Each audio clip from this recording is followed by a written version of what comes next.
Ayy, I got the recipe, never gonna let any out get the best of me. Thought it was distance, but haters is next to me. Talk to the spirit, you know I've been heavenly. It keeps it again. He's going to give it a little dose of John Paul Hitt running over the 45. Seaborn hands inside. Should be Green inside. A gang tackling by the Rebels. Here comes Ross. Seaborn gets rid of it. Mayhall with the interception. Seaborn just threw it up. I don't know what he saw. He saw Jordan Ross coming in his face. That's why he threw the ball up. Show me the chicken, I'm frying it. Show me the dough and I'm prying it. Ain't never lacking it, so what I'm packing, he taking it, he magnifying it. Throws right. Mayhall has his second interception. You finna make it, but they doubt it. But you rose like a flower. Tell me what it's like to live with superpowers. I don't know, but I'ma get it. I'ma get it. I'ma get it. Goes. He's got his man deep. It's Mollison. Mollison at the 40. He falls down at the 30. I'ma get it. I'ma get it. But this one hurts. It does. 7-3 in the going in the fourth, and really the bottom line is they control the line of scrimmage up front for most of the night, and that's where football games are won and lost.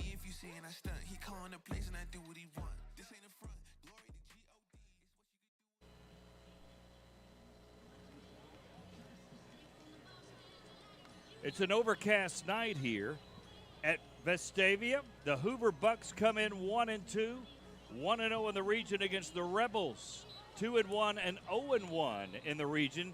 Both teams still ranked in the top 10 in the 7A, of course, with the 3A region. Hello, everybody. Scott Griffin here, along with Chad Pilcher, former Ole Miss quarterback. The Rebels come, I don't know if you'd call it limping in, but they took a little bit of a hit last week, 21-3. It was really a one-score game. Vestavia inside the 15 with a 7-3 deficit going into score, and Thompson stopped them. A couple of late touchdowns made it appear worse than it was. Still a loss to Thompson, but Vestavia, I don't know if I'd say they played well, but they played them closely. Yeah, it was a game that was competitive throughout, and that's the thing that you take away from it. On the flip side, you're now 0-1 in the region. And as you look back on the game last week, the defense for Vestavia played very well. Offensively, just didn't get quite enough done. Only 155 yards of total offense, only ran the ball for 63 yards. Yeah, that was the problem. John Paul Hitt just couldn't get going. His longest run was 12. So just not enough really going offensively for the Rebels. And for the big thing that stood out to me, on third downs, Vestavia was 28% as compared to 69% for Thompson. So Vestavia not able to convert on third downs. Thompson, when they had the ball, Vestavia couldn't get them off the field. That played a big role in this ball game. Vestavia had 3 turnovers that they forced. Jack Mayhall had a couple of interceptions himself, the backup cornerback, but he just couldn't capitalize on it. So what is the hangover from that game, if any? The big thing for Vestavia is to forget that game. Talking to Coach Evans this week, I said, what do you tell guys as you get ready and get focused? He said, well, first you tell us your biggest rival coming up the following week. Second, it's another region game. And he talked about there's a trailer out for a documentary about Pat Dye. And there's a part in that where it says, hey, sometimes you go out there, you spill your guts on the field and you lose. You know what you got to do? You come back out and you spill your guts again next week. So that's been his message to the team this week is just come out, give me everything you've got, and let's go try to win one this week. Let's take a look at the season series as it goes here. Hoover has won every contest since 2015. You see that, winners of 7 in a row, and the last time Vestavia won was 2015. Hoover leads the all-time series 24-11. So this is a lot like Thompson. We need to get one on the W side here tonight. That's one thing Coach Evans is focused on is you got to win these region games, but the rivalries are a little something special. And when you talk about a game where Vestavia just come out and played well and dominated the game, it's been about 25 years before you've seen anything like that. So you'd love to come out. The number one thing is try to get a victory. But how well can you play? And really tells you a lot about these kids is how they're going to bounce back, what kind of effort you're going to see. And I would expect you're going to see a very strong one here tonight. The region is going to be tight, too. Let's take a look at the region records. It's early yet, but you can see the typical suspects are up there, except for Tuscaloosa County, who now they are 2-1. We couldn't even change the graphic. That just happened last night because they got gift cards, so they had to take that 3-0 and now become 2-1. Hewitt is there. Vestavia at 0-1 leads a pack of Spain Park, Old Mountain, Chelsea. Remember, 4 teams go. Now, Robert always points to Spain Park, Hewitt, Trustful, some others that could be impactful. But you get a win tonight, you got a leg up. Well, and especially when you look at those standings and you have to think, have I beaten the guys that are in front of me? Thompson's sitting at the top of the pack right there, and they've beaten Vestavia, so there's no way to overcome that. So now you have to go in and look, what can I do? How can I claw back and start winning games? Typically, you're going to have to go at least 4-3 in the region to be able to make the playoffs, so you start doing math. It's very simple, especially when you look next week. Spain Park coming here to Vestavia to play next week in a team that played very well last week as well. Did Spain Park. They were without a couple of players in that game versus Hoover and came up just short 28-0. So every game, every week in this region is going to be tough. That makes every region just that much more important. We bring B.J. Milliken on for the segment as well. And what impressed you last week? Or I don't want to say depressed you, but what were you not impressed with from last week's performance? Well, Scott, the running game was. Sorry about that. Oh, I'm not turned up. Am I good now? Yeah. The running game, 183 yards going in per game, rushing the football last week, 63. One guy who had 190 yards week 2, I believe, was William Tonsmeyer. He only had 9 yards last week rushing the football. So really need to get some more guys involved in that rushing game and get back to that identity. That's what we've kind of come to know over the last year for Robert Evans and this team, and the offense is running the football. You got to run the football. Yeah, and they would like to have 4 or 5 get the carries. Carson Mann, Witt, and some of the others getting those carries so that this offense is helped. I mean, JP makes it go, but he can't do it all by himself. So it's going to be interesting to see what happens with all of that. We'll take a break and come back with more here on the pregame show. We've got our conversation with Robert Evans, the head football coach. We're glad you're watching the Rebel Nation Sports Network. Renew and refresh. JH Outback focuses on strengthening family bonds with spouses, parents, and children to help in spiritual growth and life purpose. Join us for a fun-filled weekend together in an undistracted environment, enjoying the outdoors with great food, entertainment, and live music. JH Outback. Renew and refresh. Rebel Athletics would like to thank Ross Neely, Yearly and More, Kathy Smith Remax, Alexander Shannara, Alabama Pain Physicians, Streamline Scientific, Molecular Designs, Arc Realty, and LeMaster Medical for their contributions.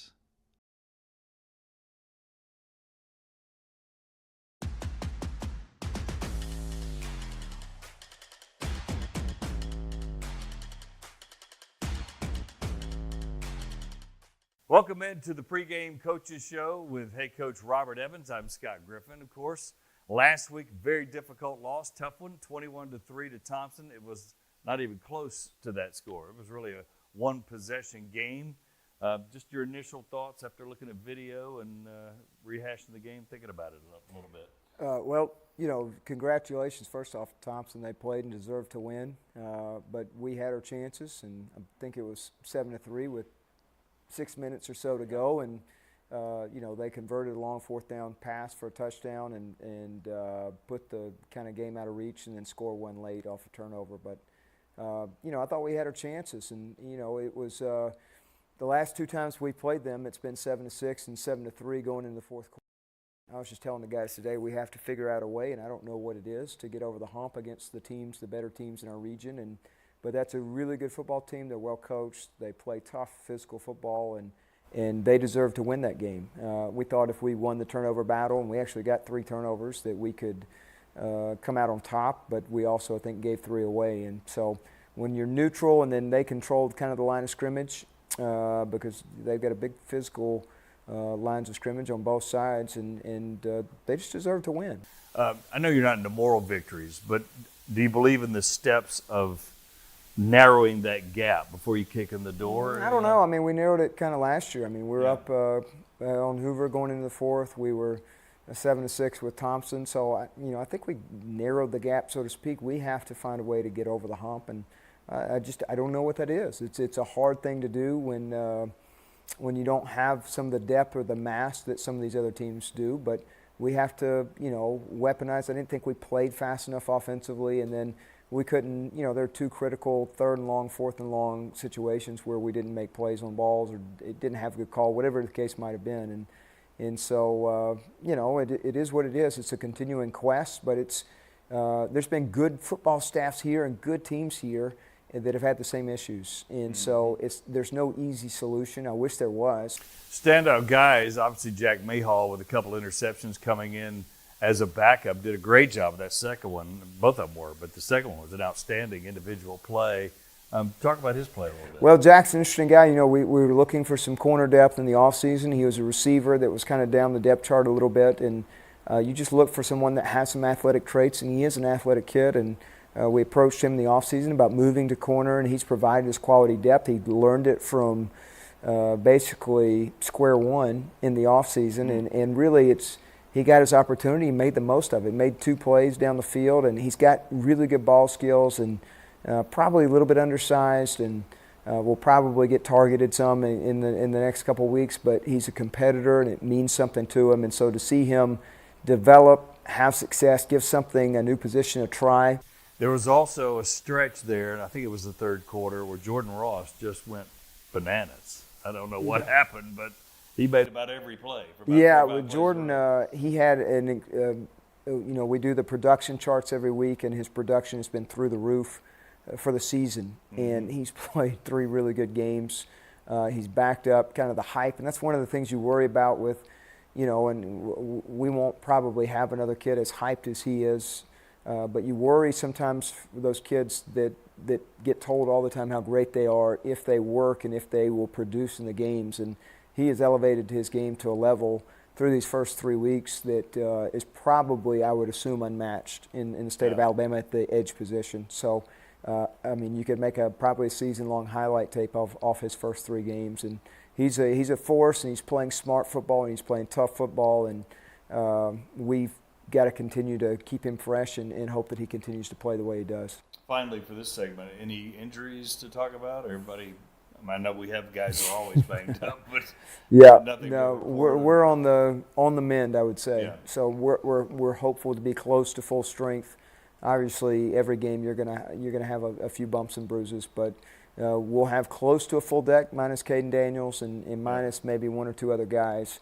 And hopefully we'll get those guys back in a couple weeks. 21-3 was the final. Again, it was really a 1-possession game.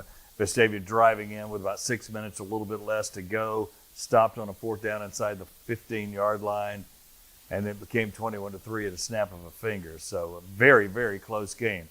That's in the past. We'll take a break. We'll come back and talk about the future with Hoover coming up. You're watching the pregame show with head coach Robert Evans. Are you sure about the air you breathe at home? You can be with Green Home Solutions. They provide indoor air testing, treatments, and analysis that doesn't just find the problem, but resolves the problem. Disinfection, mold remediation, and odor removal creates clean indoor air so your family breathes easier. Call Green Home Solutions at 205-968-1425. That's 205-968-1425. The on-time service technicians are really good, and Alabama homeowners agree. Before you call another home service company, check out our Google reviews. See the real feedback from real homeowners. Welcome back to the pregame show with Robert Evans. Now Hoover coming in, another one of those teams you talked about fighting to get over the hump. I think the last time we won was 2015, another streak that we're trying to stop here. Yeah, every year, and I can say this because I was there for 8 years, every year, probably for the last 20 years that the two teams have played, Hoover is going to have the more talented roster. They've got several guys, again, that will play on Saturdays. They're massive up front on both sides of the lines of scrimmage. Is it a vintage Hoover team of old that's just going to dominate and just beat the brakes off people? No, it's not.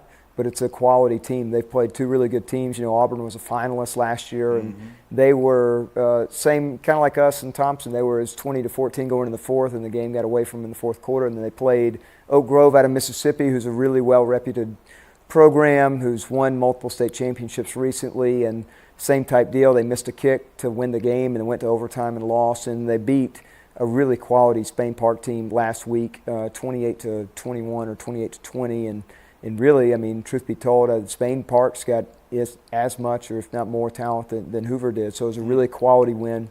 Coach Waltrip does a good job, and they have good players, and they have a lot of guys that play football year-round, and they're really big in the trenches, and we will have to make them earn their way down the field, hopefully, because they thrive on the explosive plays, and they've got a young quarterback, I think, that's got offers, and the Winston kid, Jameis Winston's brother, is a sophomore that's got huge offers, and then they've got another receiver who's probably their best receiver that's got a bunch of Conference USA offers, and so they're an explosive or can be an explosive offense, and then defensively it starts. They're really big up front, and then Bradley Shaw's been a good player in this region for a long time, and so he's got probably wind up at Auburn or Georgia, and then their best safety is committed to Arkansas. Is a really big-bodied, good-looking kid, and so they've got talent everywhere, and they're explosive. They blocked 3 kicks last week. They make plays on special teams, and it's just,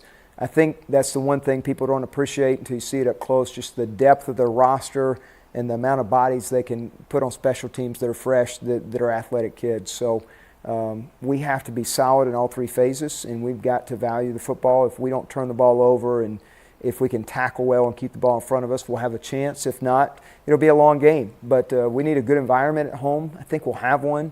And I've told our guys, I mean, this is the challenge. I don't have the answer. What is the answer? I wish I knew.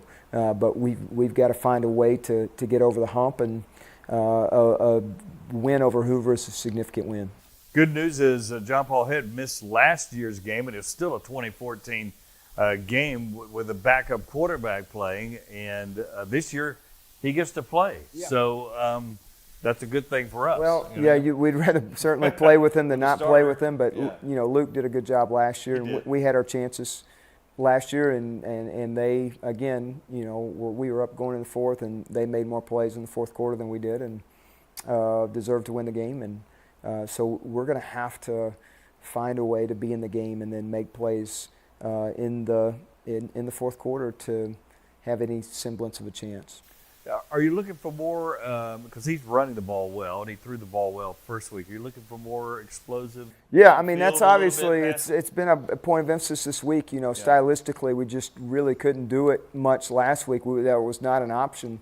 We were not given that option, but it's been a point of emphasis, and really I'd like to see us play with a little bit more pace, because I think we slowed down trying to get into, and that's my fault, trying to get into perfect plays, and we've just got to really attack and have an attacking mindset on both sides. I thought we played a little bit soft last week, just calling the games on both sides of the ball, and again, that's a directive of me, and I take full responsibility for that. So trying to correct our mistakes. Certainly coaches aren't perfect, and we need to play better, and we need to coach better, and hopefully we'll be full-hearted and clear-minded and make our community proud Friday night. Finally, defensively, you're continuing to play a lot more bodies. Gibson Bean came back. That was good. It was hard for him to tackle guys in space last week. But more bodies, I think defense is playing pretty good. We've played well. I think and I would say, Homewood was not just a great offense. Mountain Brook is a good offense, and we gave up some yards. I think Thompson's a really solid offense as well. They always do a good job, and they have good players as well. So I thought we played, if you'd said, hey, Thompson has 7 going in the fourth quarter, did you take it? Yes, obviously. We bent, but we got turnovers, and we've played that way. We haven't given up the really, really significant down-the-field chunk plays, minus a few runs against Mountain Brook. And, it's hard to sustain drives offensively.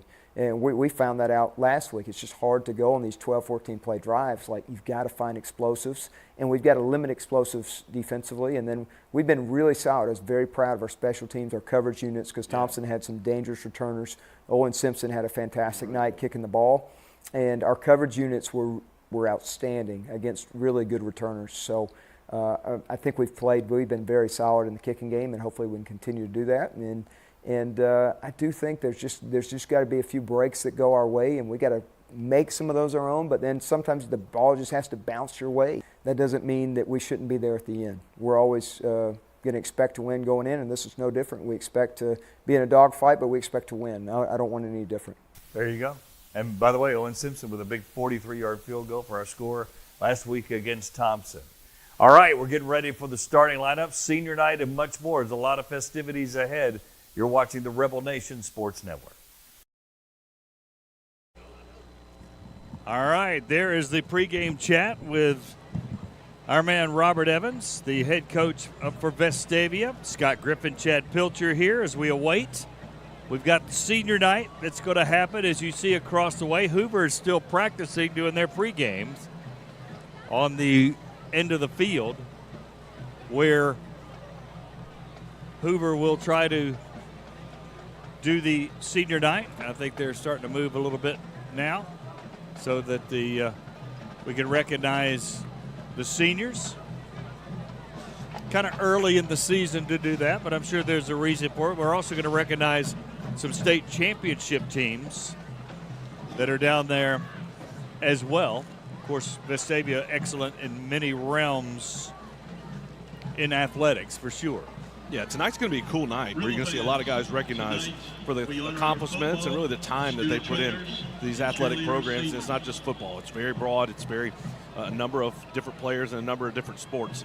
But tonight we will also see the football players. And Coach Evans, talk about last year, Vestavia had 43 seniors that they lost from this team, and it's been important to continue to have depth and guys that are coming back on this program. And now we'll watch this recognition. All right, making their way over to Robert Evans.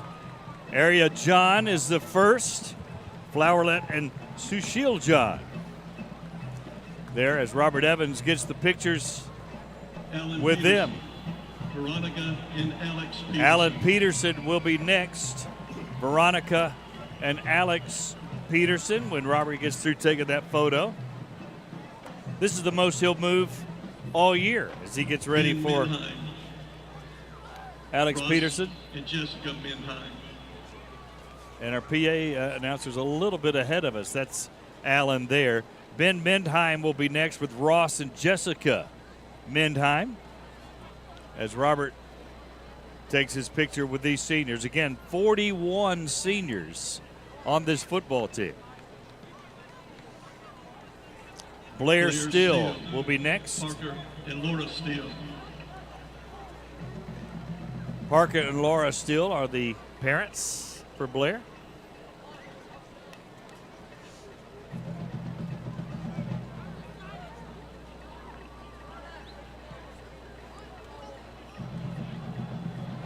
Blake Smitha. Blake Melissa Smitha. and Matt Smith. Brother of Tucker Smitha with Lane and Kate Smitha there. Beauchet, Tara and Kelly Shea. Beauchet with Tara and Kelly Shea, seniors.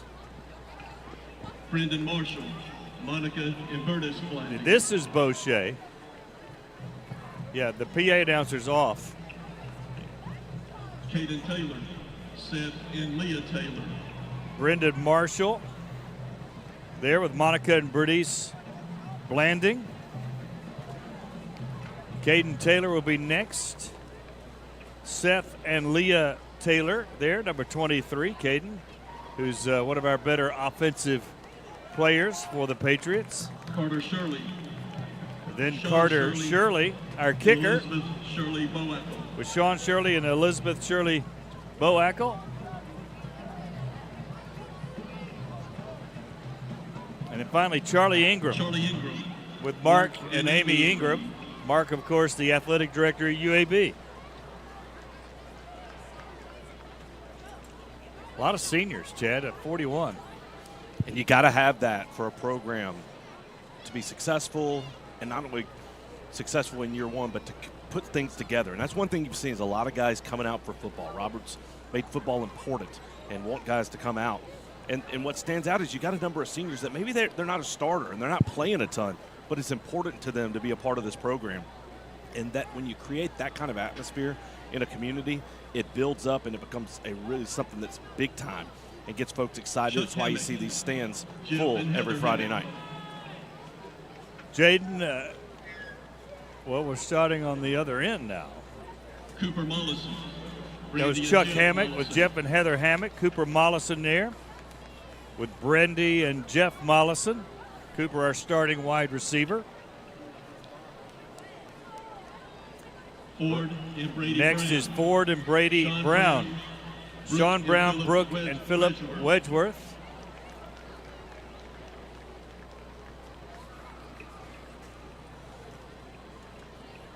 Next is Garrett Hurst Garrett Hurst. with Amy and Rob Amy Hurst. Rob Hurst.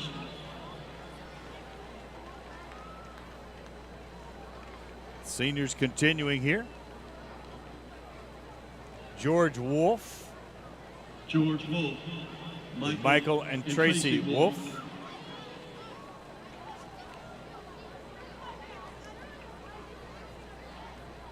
Gibson Bean. Gibson Bean Ruth with and Ruth Coulter Bean. and Coulter Bean. Coulter being a big-time athlete himself. Greer Smith. Greer Smith with Ben and Jennifer Smith.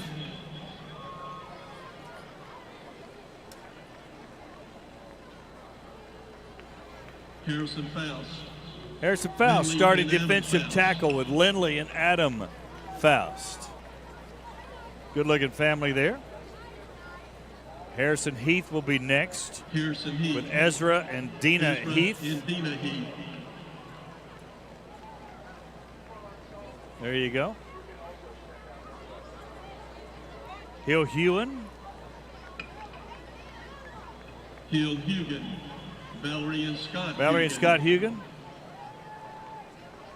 Hill is starting right tackle for the Rebels. Jack Mayhaw. Jack Mayhaw had John 2 and picks Francis last week Mayhaw. with John and Francis Mayhaw.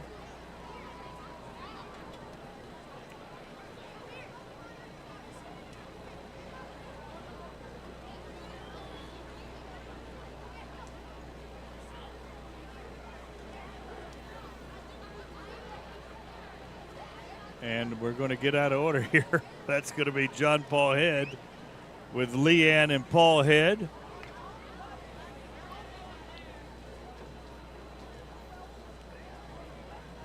Jordan Ross with Andre Woody, Capriana Gillespie sitting in for Janine Ross, his mom.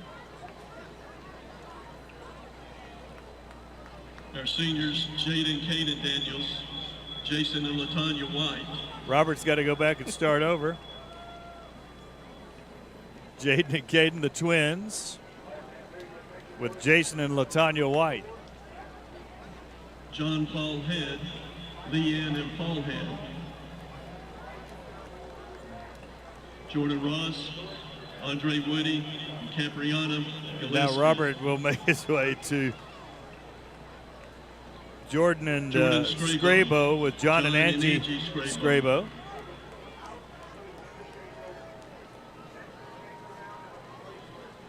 Keon Richardson Christy Palmer. with Christy Lawrence Palmer, Broom, Lawrence Broom, and and Keon Keon. Richardson.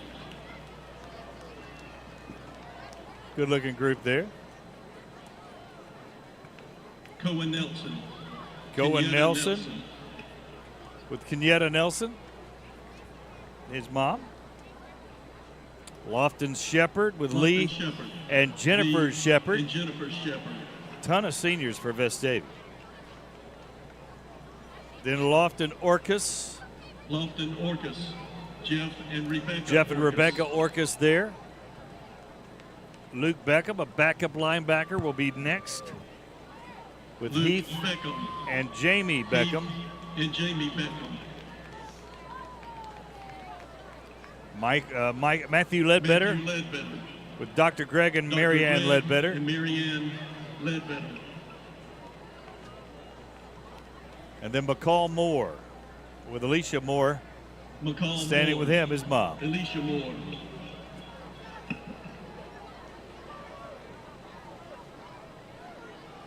All right. And I will say with Robert, he's putting in a lot of work in this. He's getting a but lot it's of going work. a lot faster. A This lot is faster why- than it did last year. This so is well why done, guys. conditions. Well right? done. Miles Pluggy. Yes. Ross and Stacy. Miles Pluggy with Ross and Stacy Pluggy there. Parker Fulton will be next with Dale Parker Fulton. and Shannon. Dale and Shannon. A lot of seniors here for Vestavia. Sully Blake. Sully Blake Steve will be and next. Ginger Blake. Big tall kid with Steve and Ginger Blake there.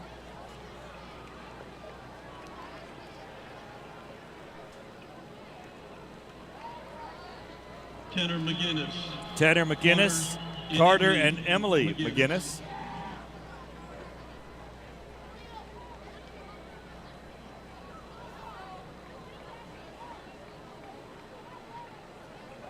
Whit Behorfus. Justin With and Behorfus, Lizzie with Justin and Lizzie Behorfus there.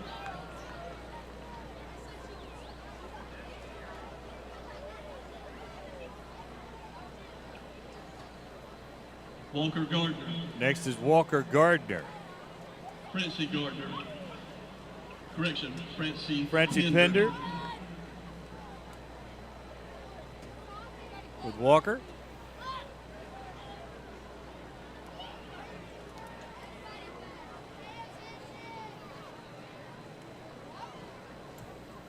Wesley Smith. Wesley Smith is next Brent and Francine. with Brent and Francine Smith. Wesley, a backup center for the Rebels. Ethan Dinneberg. Ethan Hinneberg. Todd Adina. He's played a lot better, hasn't he, Chad, the last couple of weeks? Really stepped up when needed. Now let's meet And now the team's trainers. Claire Owens escorted by her parents. with her parents, Tracy and Philip Copeland and Chad Owens. Then Mark Rainey would be next. Mark Rainey. Athletic trainer here at Vestavia. Escorted by his parents, and Brandon Rainey. Amy and Brandon Bailey. Evelyn Squires. Escorted by her parents, Sarah and Casey Squires. Evelyn Squires with her parents, Sarah and Casey Squires. And then finally, Callie Wilson. Kelly Wilson. Escorted by her parents, Escorted Jordan by her parents, and Jonathan. Jordan and Jonathan Wilson. Wilson. Now we have the cheerleaders, Chad. Now, Rebel fans, let's meet our senior football cheerleaders. A ton of senior cheerleaders as well. Captain Mallory The Ford captain's Mallory is escorted Ford by her parents, with her Bubba and and Deanna Deanna the parents. She's going to Mallory plans go on to attending Auburn University in the Auburn fall. University in the fall. Evie Hill, the daughter of Jason and Nicole Hill. Evie Hill, daughter of Jason. She will and go Nicole to Hill, is Auburn in the escorted fall. by her grandparents, Linda and Daryl. Katie Valenti. Merrick and her Evie parents, plans to Troy and attend Auburn Shannon University Merrick. in the fall. She will attend the University of Alabama in the fall. Kate Merrick is escorted by her parents, Troy and Shannon Merrick. Next will be Kate Brennan plans on Martin, attending the who's a University co-captain of Alabama in the fall.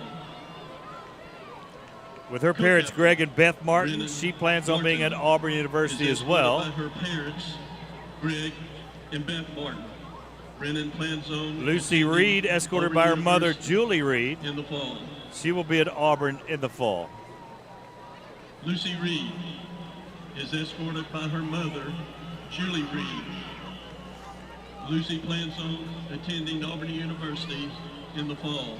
Eliza Thornton, by her parents, Ingram and Tracy Eliza Thornton. is escorted by She her will be at parents, the University of Ingram Alabama in the fall. And Tracy Thornton.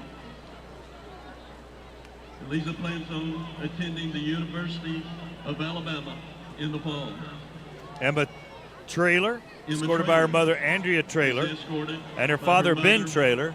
Andrea Traylor. She'll go and to her Alabama father, in the Ben fall. Traylor. Emma is planning on attending the University of Alabama in the fall. Then Kennedy Vincent, Kennedy Vincent. by her parents, co-captain, Herb and Jamie is Vincent. escorted by her parents, Herb in the SEC Jamie office. Benson. She'll be going to Auburn University in the Kennedy fall. is planning on attending Auburn University in the fall. And then finally, Blakely Williams, Blakely Williams. escorted by her parents, Ian and Terry is Williams. escorted by her parents, And she's Ian going to the University of and Terry Alabama Williams.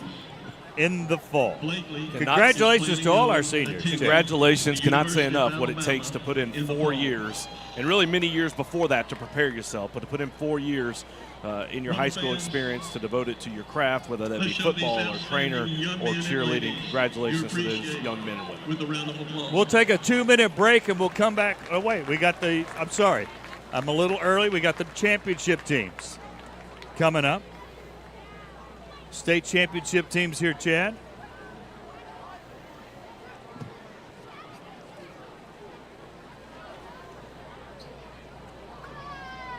And that's the baseball team there, which had such an incredible run. The at the end of baseball the season. team, winning a championship, and Vestavia's done that before for sure. And there you see the administrators from the Alabama High School Athletic Association.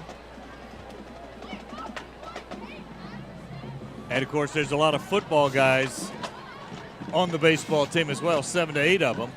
But they can't be out there for this. There's the trophy with head coach Jamie Harris. Yeah.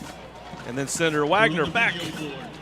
2 home games in a row, Senator Wagner's here. He flipped the coin 2 weeks ago, and now he's back to do the trophy presentation. And that's Mr. Briggs, Mr. Alvin Briggs, who's the executive director of the AHSAA. Are presenting the state championship trophies to head coach Jamie Harris and head coach T. Adams. The Rebel baseball team won their first title since 2000. After a long rain delay, 23 years it's been since they won a state title, and it's happened last spring. What an amazing accomplishment. Really incredible. It's getting hot at the right time, playing really, really well. They played well all season and then just won. Had some incredible performances in that state tournament to win the championship. Also, the wrestling team winning a state championship. Head coach T. Adams won that championship, and there he is right there. He's now an assistant principal at Vestavia Hills High School. And Senator Wagner and Director Briggs will present him with the trophy as well.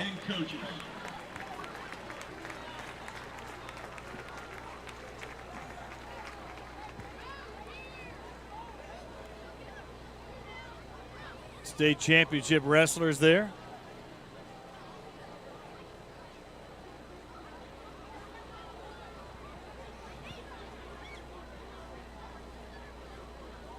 And the band making their way as well.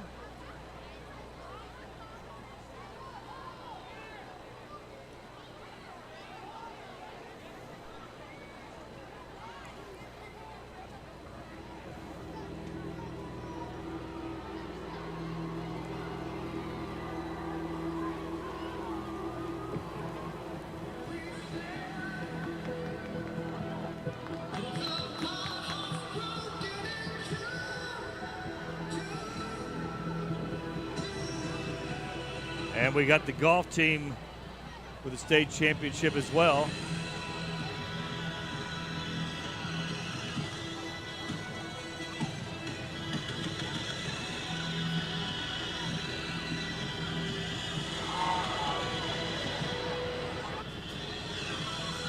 So I guess we will throw to a break and we'll come back with more here. You're watching the Rebel Nation Sports Network. We start each day at Birmingham Fastener with the same core values in mind: integrity, grit, and accountability. We're looking for talented people to join our sales and manufacturing teams. As one of the nation's leading manufacturers, we have over 10 locations across the country and endless opportunities to grow and succeed alongside incredible teammates. Become the future of American manufacturing and help build our nation's infrastructure one bolt at a time here at Birmingham Fastener. When the on-time service technician arrives in your home, you give us an amazing opportunity. The opportunity to earn your trust, to arrive at your home on time, to fix the problem in your home, and to never sell you something you don't need. When the job is done and the technician leaves, I want you to be really pleased with the work. And I want something more. I want you to say to yourself, I trust that guy. Are you sure about the air you breathe at home? You can be with Green Home Solutions. They provide indoor air testing, treatments, and analysis that doesn't just find the problem, but resolves the problem. Disinfection, mold remediation, and odor removal creates clean indoor air so your family breathes easier. Call Green Home Solutions at 205-968-1425. That's 205-968-1425. Lifeline's ministry is necessary because God has ultimately called the body of Christ to manifest the gospel to vulnerable children. We see it beginning in the Old Testament in the Pentateuch. God continues to renew that call over and over and over again to the people. Lifeline, in its role, comes alongside the church with that very narrow specialization to allow the church to live out the mission that the church has been given to proclaim the gospel through orphan care. Welcome back to Rebel Nation Sports Network. Scott Griffin here. We're time for our national anthem.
Beautiful. Ladies and gentlemen, rendition of the national anthem. Scott Griffin, Chad Pilcher, B.J. Milliken down on the field. Now, please remain standing. And now we have a very special High School alma mater presentation coming up, but let's hear the Vestavia High School alma mater.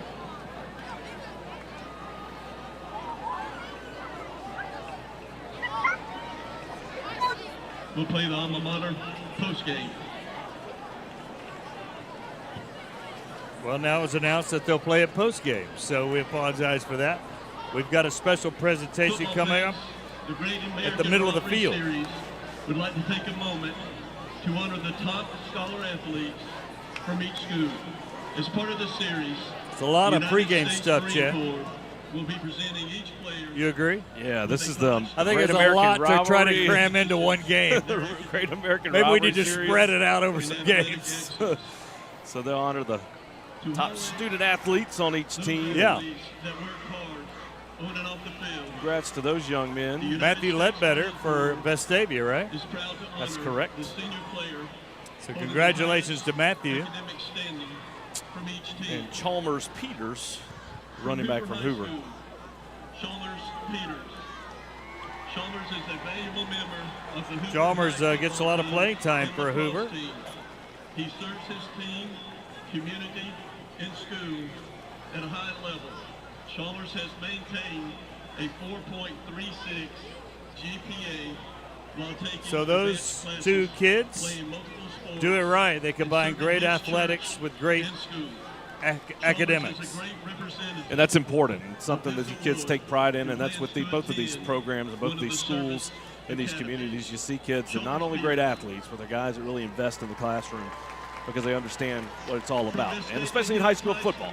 Not everybody gets to keep playing after this, but everybody is going to be a continuous learner, both in the classroom and in life. Let's take a look at tonight's starting lineups.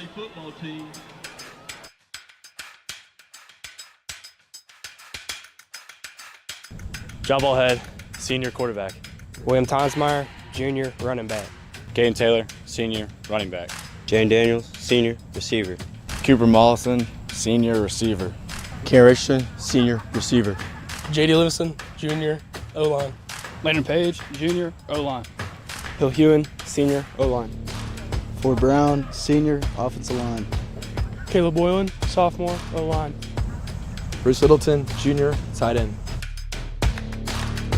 Jordan Ross, senior edge. Chuck Hammock, senior defensive lineman. Harrison Faust, senior nose guard. William Plaisance, junior D-line. Jacob Watson, junior linebacker. Grayson Bruno, junior linebacker. Cohen Nelson, senior cornerback. Boucher, senior safety. Spence Hanna, junior safety. Cross Tonsmeyer, sophomore safety. Larry McSwain, junior cornerback.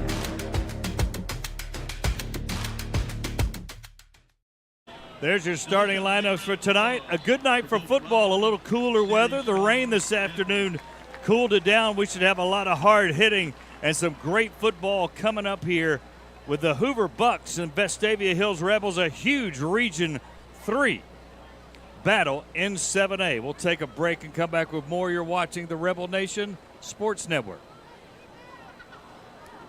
You have to pay taxes. Ugh. It's just part of life. In the great state of Alabama, we have an awesome thing in our tax code called the Alabama Accountability Act, which allows you to redirect up to 100% of your state taxes to Scholarship for Kids, a scholarship granting organization that benefits partner schools like Restoration Academy. It's a no-brainer. Use your tax money for something that will make a huge impact at no cost to you. For more information, go to choosera.org. Renew and refresh. JH Outback focuses on strengthening family bonds with spouses, parents, and children to help in spiritual growth and life purpose. Join us for a fun-filled weekend together in an undistracted environment, enjoying the outdoors with great food, entertainment, and live music. JH Outback. Renew and refresh. Are you an enthusiastic sports fan? Want to have fun and get in on the action? Heck, yes, that'd be awesome. Have great attention to detail? Want to stay active? Definitely. Want to give back to the student athletes in your community? Obviously, yes. Then you'd make an excellent high school sports official. We need more officials in Alabama, because with no high school officials, there are no high school sports. Sign up today at highschoolofficials.com.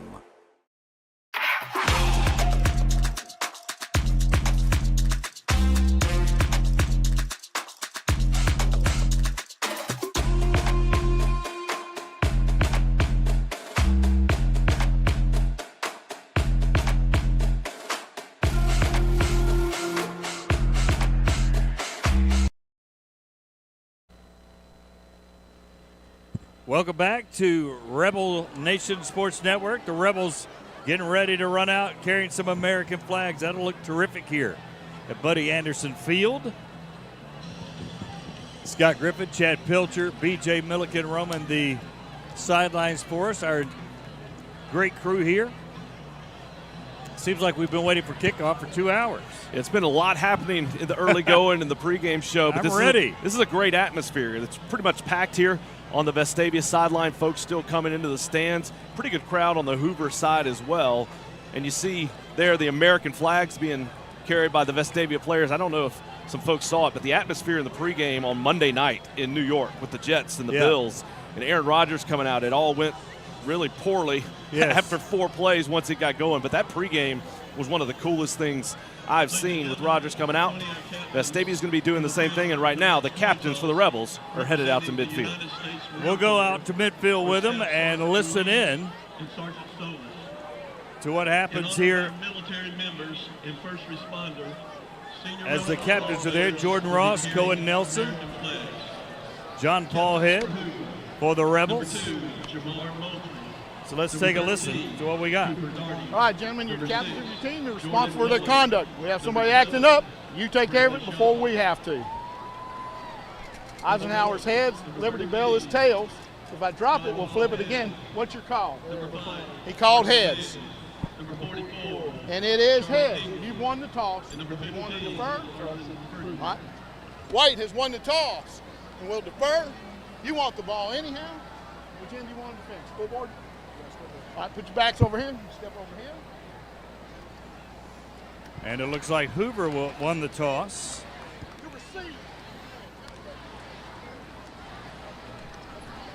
So the Rebels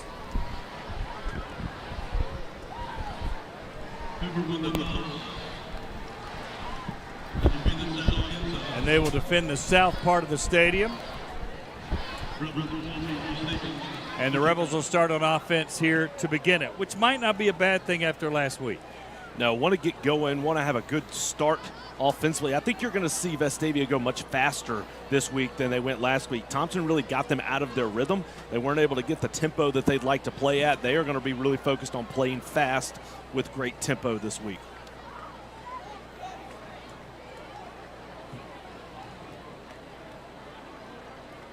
So Vestavia will be wearing the white pants with the red jerseys and the white helmets. It's going to be interesting when you're a quarterback, Chad. How hard is this? Because Hoover's wearing white helmets with white jerseys and gray pants, but you got helmet to helmet. You got to look a little bit more closely, right? Yeah, that's probably not ideal, but at the same time, when you see a red jersey flash, that's pretty clear that that's the guy you're supposed to be throwing it to. So that'll be helpful. I like these red jerseys, the look for Vestavia. It's a nice look. Seen like the Patriots, don't they? Absolutely. It's a cool look. Of course, I think we have the best helmets in high school football with the VH on one side and the numerals on the other side. And the Rebels about ready to come out. 2-1. 0-1 in the region. Hoover will come out first. Break down their banner. Again, Vestavia hasn't beaten these guys since 2015. And here come the Rebels.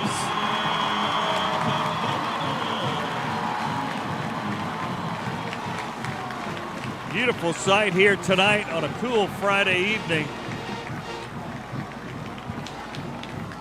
Hoover and Vestavia.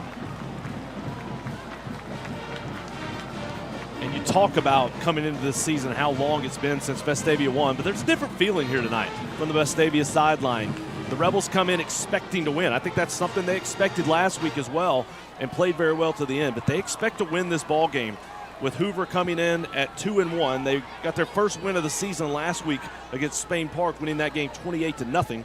The week before, they played Oak Grove, Mississippi, the number 2 ranked team in 5A football in the state of Mississippi. They lost that one 28-21 in overtime. And then in week 1, Hoover played Auburn and got beat pretty soundly 39-14. But Auburn's the number 3 ranked team in 7A in Alabama. So that is nothing to sneeze at. Outstanding football team. So I think you've really seen for both of these teams, Vestavia came out at the Mountain Brook win, had the Homewood win, a hard-fought battle last week. Again, Hoover has played 2 really tough games to start the season, then finally got that win against Spain Park.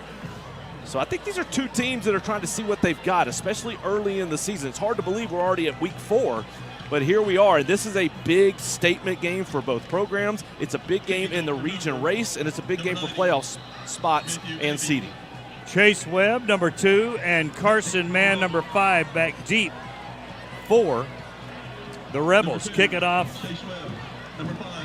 for the Hoover Bucks, Matthew Delbus. And there's the kick. It is taken by Webb. On the right side, got a little bit of crease, still on his feet, spinning, and got knocked down by his own man. Well, he could have had a hole there, but he got knocked down at the 24-yard line, and that's where we'll begin tonight's play. That was a really short kick. Good job coming up and getting the ball by Webb. And decent starting field position for the Rebels. John Paul Webb coming out From their 24. for Hoover. For Vestavia, excuse me. Against Hoover. Head around in, and he'll get 6 tough yards. They went to the strong side, the short side of the field, but had plenty of blockers. And you see how quickly Vestavia is sprinting back to the line. Play clock at 32. They're ready to snap the ball. They didn't think they played fast enough last week, did they, Chad? They did not. John Paul Head drops. He's got a man. It's Keon Richardson. He's over the middle to the 50-yard line. A nice 20-yard gain for Head to Richardson. Take a look. Nice job clearing out in the middle by Mollison. There's Richardson on the dig route, inside route. The ball thrown a little bit behind him. He was able to spin around, make the catch, and just like that, Vestavia's at the 50-yard line. 1st and 10 on the Green Home Solutions first down. 1st and 10 Rebels. Head thought about a wide receiver screen. A rusher ran right by him. He tucked under and got positive yardage, about 7. That was incredible. Cameron Torbor, the defensive lineman, came flying in there. Head recognized it, ducked, and able to get a nice gain. Head thought about it again, this time running. A little wrinkle there, Josh Franklin, and he runs around in as well before landing Drama drug him down, but not before it's a Green Home Solutions first down. Head dropping back, finds a man, and was trying to hit Littleton on the seam and a little bit too far ahead of it. Yeah, very fortunate there is Vestavia that ball was not intercepted. That time, well defended, trying to get the ball very quickly down the seam. But Head forced that one in there a little bit, and it falls incomplete, so no harm. So, a little wrinkle, showing pass, and then tugging to running, right? Yeah, they're mixing it up, and you're going to see that all night. Tonsmeyer around left in. He only had 10 yards last week. He's got half that on that carry as the Rebels are moving the football to the 32-yard line. Great opening drive for Vestavia. Probably in 4-down territory here, so you make that 3rd down call accordingly. There's right at a first down. They're going to mark him just shy. Keon Richardson with his 2nd catch. I'm not sure the referee gave him benefit of the doubt on that mark. That was a nice route. You want to get to the sticks and just beyond it, so when you make that catch, it's first down. Came back to get it a little bit, so it's going to be 4th and, it's inches. It's certainly less than a yard. It looks more like less than a foot. So the power package in. Ingram, Caden Taylor, Littleton as they move it. Head gets it, runs, leans, and squirms his way for a first down to the 25-yard line. And that's a Green Home Solutions first down. And good to see that conversion there. It was a big turning point in the game last week when Vestavia goes for it on 4th down, 4th and about 1.5, and Head just got stuffed. And that's one of the few times we've seen that happen really in the last couple of years. Thompson made that play, but here in this game, Vestavia converts. Head rolling right, throws deep, trying to find Mollison, and that's picked off. Mollison was not open. It was great coverage. And Jamar Moultrie picks it off in the corner of the end zone. It was a go route in the corner, well defended. The cornerback was playing off and then bailed out on the snap. So that's one you want to try and take a shot at certain times. That was not the time to take that shot. It was really well defended by Hoover. So just a great drive to start this ball game for Vestavia. Goes for naught after the interception by Hoover. So here come the Bucks. Vestavia made the Bucks move. You saw that little switch there. They kind of got in a huddle at the defensive line and then switched out, and the Bucks jumped. And this is a heavy run-pass option offense for Hoover. They've got some really good athletes out on the edge. If you watch here at the bottom of your screen, the receivers that stand out, number 4 and number 6. Number 6 is Jordan Woolen. He's their big play threat. Number 4 is Jonah Winston. That's the younger brother of Jameis Winston, former Heisman Trophy winner and NFL quarterback. And there's a errant pass by Noah Schuback, the sophomore starter. Or is that Andy Howard maybe getting the start? No, that's Schuback. Howard is senior, is the backup. Cohen Nelson, good shot there. 2nd down and 15. Incompletion. Brings up 2nd and 15 for the Buccaneers. That's a pistol formation for Hoover with a power to the right. Handed off inside, and Gibson Bean sticks down his man. That's Chalmers Peters, who got that award before the beginning of the game as they trade paint, and it'll be 3rd down and 9. Good recovery there by Vestavia. That time, the flow of Vestavia's defense went to the left side of the field. Chalmers came back to Vestavia's right. Had a little bit of a gap, but good recovery by the Rebels to make the tackle. 3rd down and 9. You see the Vestavia linemen all standing up. Robert believes in his guys getting a running start there quicker. They throw it out in the flat. Is caught to be very close to a 1st down, but I think he's just shy on that, and that's Jordan Warren with the catch. That was close. Fortunately for Vestavia, the wide receiver stepped out of bounds about 2 yards short. Looked like maybe that push might have carried his momentum forward, but he steps out of bounds, and so Hoover will line up to punt it away. And I said Warren, it's Jordan Woolen, who's the best receiver for the Bucks. So they're on to kick is Garrett Grasher, and that's a very bad kick by Brasher. So there's timeout on the field. We'll take a break. We'll come back with more. You're watching the Rebel Nation Sports Network. There are reasons why On Time Service has far more 5-star Google reviews than any other Alabama home service company. Our technicians are true professionals who never smoke, swear, or leave any mess in your home, and they always arrive on time. We start each day at Birmingham Fastener with the same core values in mind: integrity, grit, and accountability. We're looking for talented people to join our sales and manufacturing teams. As one of the nation's leading manufacturers, we have over 10 locations across the country and endless opportunities to grow and succeed alongside incredible teammates.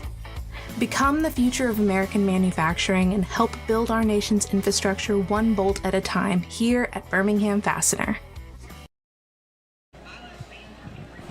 Welcome back to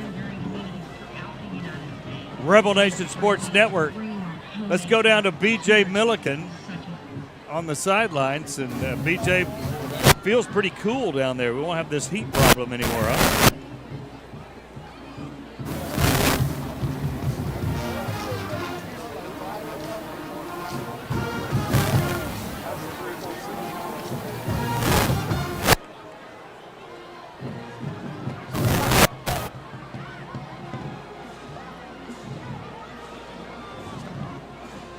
So the Rebels will start at the 46-yard line. And so for Vestavia, you want to come out and do a lot of the same things you did that last drive. They had great tempo. They moved the ball. They would show run, show pass, mixing it up a good bit throughout that drive, and then going sideline to sideline as well. It was a really good first drive until that last throw, so you try to replicate that. On that first drive, Vestavia was able to put up 51 yards of offense. A little RPO to Tonsmeyer. It was a great read by Head because he got about 15 yards on that run straight up the middle, faking the sweep to Tonsmeyer. Now, quickly, Tonsmeyer in a trips formation on the right. They throw it out. Boy, almost picked off. It was read beautifully by Hoover, but they were fortunate not to have an interception on that. That was an incredible play by Jeremy Cook, number 5. He's committed to Arkansas to continue his football career. He read that perfectly and blew it up. Play action. Head under pressure. Boy, tucked that ball away. He's sacked finally. You'd think they would have blown the whistle a little earlier than that. Loss of about 4 for John Paul Head. And you never like a sack, you never like to lose yards, but that was still a good decision by John Paul Head. They wanted to take another shot. They had a post and they had a seam on the outside. So post down the middle, seam to the outside. It was very well defended by Hoover. We're not fooled at all. So rather than trying to force something on that play, Head tucked it, lost a few yards, but didn't have an interception. 3rd down and 18. They're just throwing it up for grabs and collision, but inadvertent contact there with Richardson and I think T. Darden, and an ugly series for series number 2 for the Rebels. Yeah, that wasn't great, but at the same time, it's 3rd and long. You've got to pick up about 17.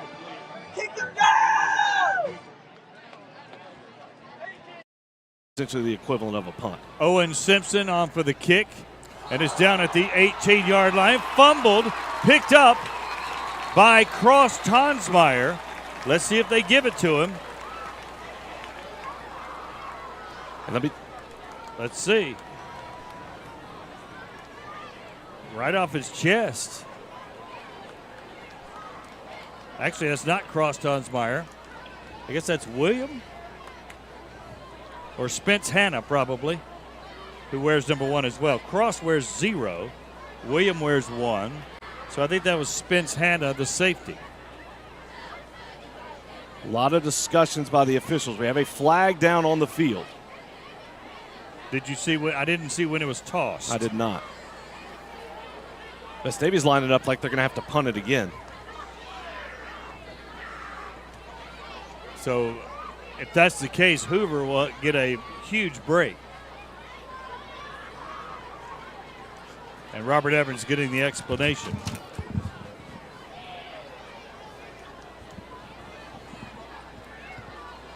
And we'll see what this explanation is. I have no guess, do you? I don't. But obviously against Vestavia, he hasn't called anything yet. Yeah, and they're confused looking, are the officials. And now they're moving the football. And so it's a penalty against Hoover, obviously, because it shortened the distance.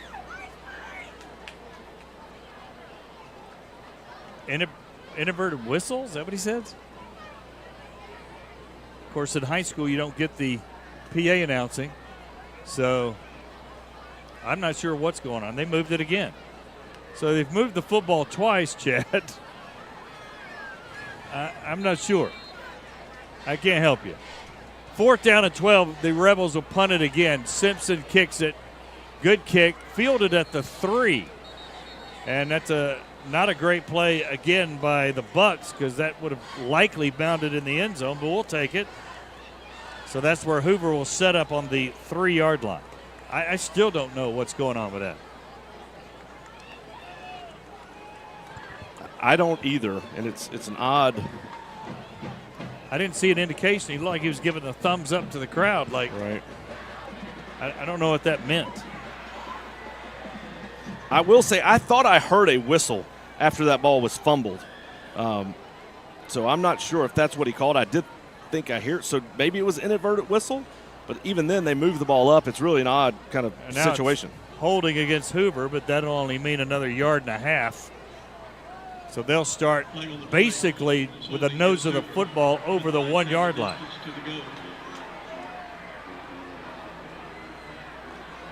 Noah Schubach, the quarterback.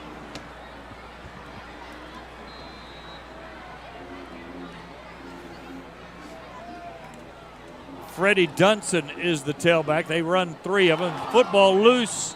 Dunson fell on it. He might have gained a yard by falling on it. We've got an ugly game so far. We've got some penalties and interception by Vestavia. Now a couple of fumbles by Hoover. Only 1 counted. None go to the Rebels' way. And if you're Vestavia, obviously you would have preferred to have that fumble recovery, but at the same time, backing them up inside their 5 is pretty good. If you can get a stop, get a punt, you have a chance to get really good field position. Pistol formation for the Bucks. Dunson, left guard, and he stopped immediately. Nice play there by a guy that's really come on. Grayson Bruno, the 3rd leading tackler on this team, Chad, with 17 tackles. He's done a nice job after a backup role last year. Yeah, you have to step up when your number's called. He's gotten the opportunity, and he's taken advantage of it and has done an outstanding job performing for this Vestavia defense. And he stepped up when Gibson Bean went out with the broken hands for a couple of games. Mayhall is up near the line of scrimmage here. All kinds of movement. Yeah, there's a whistle down, and another flag will be on Hoover. It was 3rd and 7. It'll be about 3rd and 9 when they snap it again. The referee has a microphone on, but for whatever reason, he is not using it.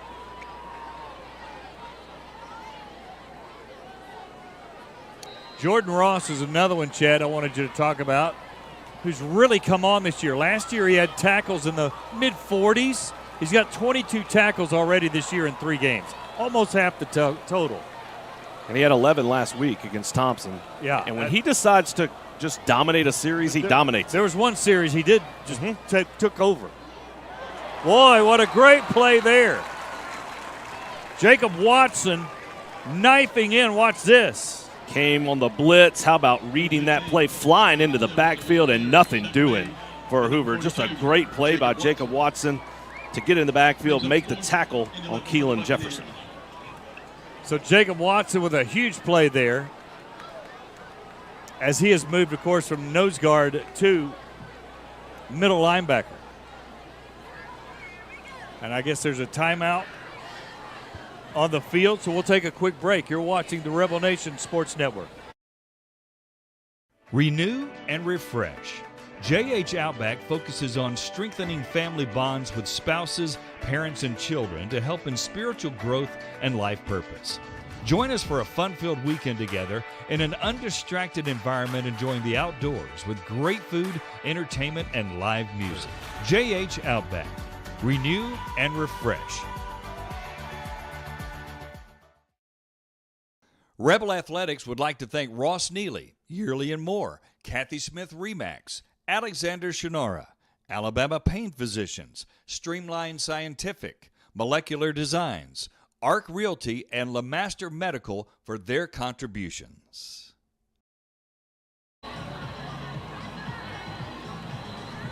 Welcome back. Scott Griffin, Chad Pilcher, B.J. Milliken on the sidelines. Heat timeout. As Chad pointed out, it's a nice, cool evening. Don't really need a heat timeout, but for some reason they keep that going. 74 degrees. It's almost in the 60s. This has been a weird game. I think Vestavia's done some really good things. They've really controlled the entire football game.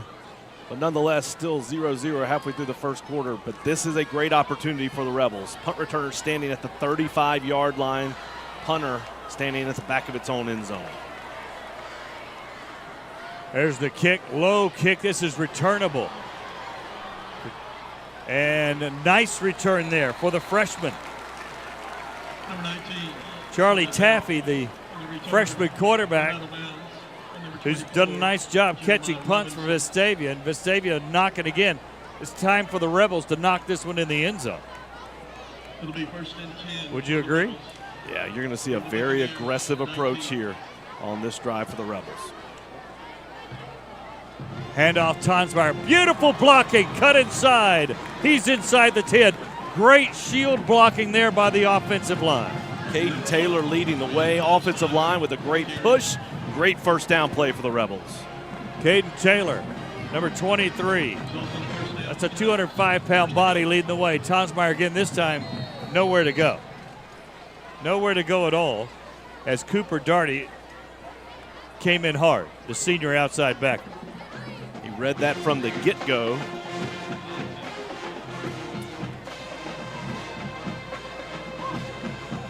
Second down, Tonsmeyer, this time head around the left end. Good block. He's inside the 4. Again, Caden Taylor out there tying up his man. This is a whale of a play by Cameron Torbor that time. He just waylaid the running back coming through, or it was going to be a running back releasing into a route, and then head with nowhere to go just tucks it and runs until Bradley Shaw brought him down. Third down from about the 5. Head looking, tries to run and runs right into the arms of the Bucks. Landing drama with a stop. One thing that's not happening for the Rebels is the receivers are not getting open. The secondary for Hoover is just blanket coverage on these Rebel receivers. They are not able to get any type of separation, and as a result, there's nowhere for John Paul Head to throw the football. So Carter Shirley with his first kick of the year. Oh, that's actually Owen Simpson again kicking. Simpson, it's up, and it's good. So Owen Simpson kicked the long one last week. I thought maybe Carter would kick the short one, so not sure what's going on there.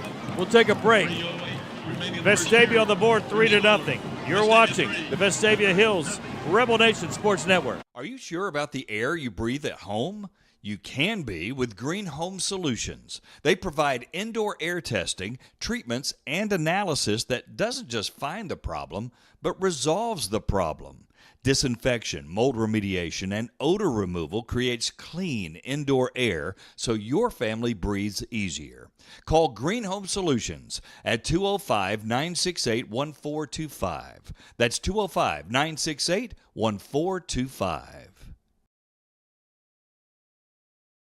The on-time service technicians are really good, and Alabama homeowners agree. Before you call another home service company, check out our Google reviews. See the real feedback from real homeowners.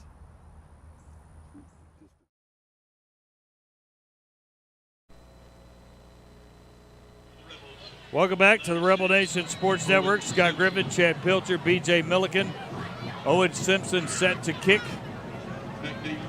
for the Rebels.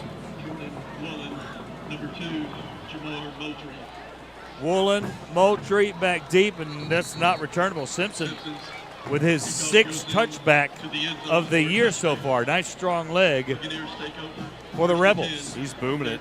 Done a nice job. You talked about that field goal last week. Was outstanding. And really doing a nice job in the kicking game. So Vestavia takes the lead. They probably feel like it should be more.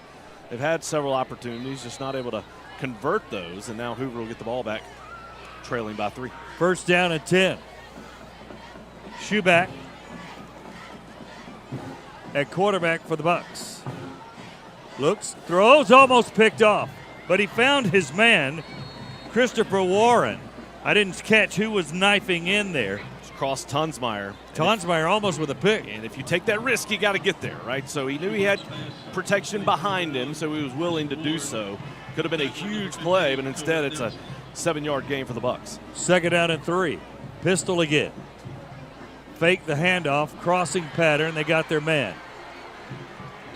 That's Demarion Gardner. And there's a flag down. It's a flag. That's the classic run-pass option where you saw that play action. Definitely an RPO crossing route. And what that does is suck in those linebackers, which allows the receiver to get right behind him. And they'll mark it off against Hoover again.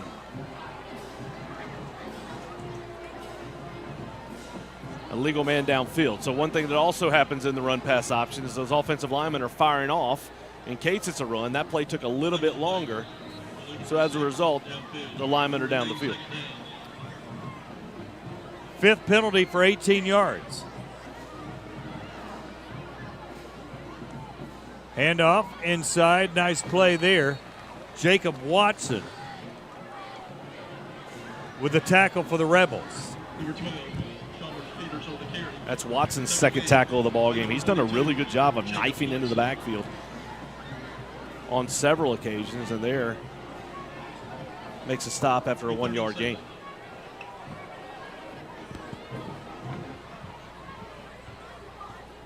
Third down and 7.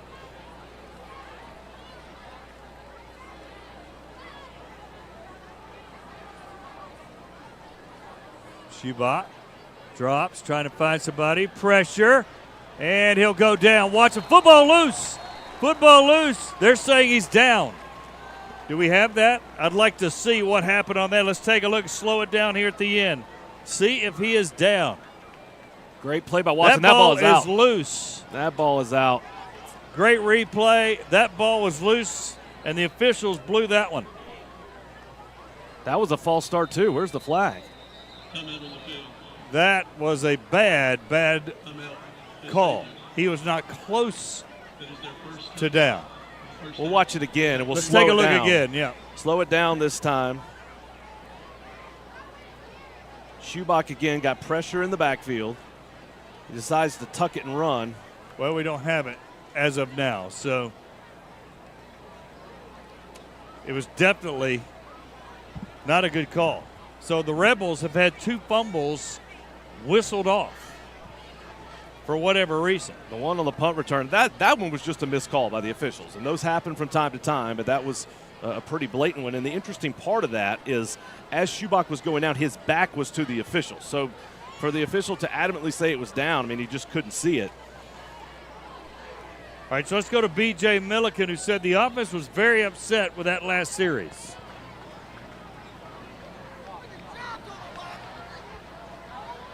Griff, the old adage is that take the points.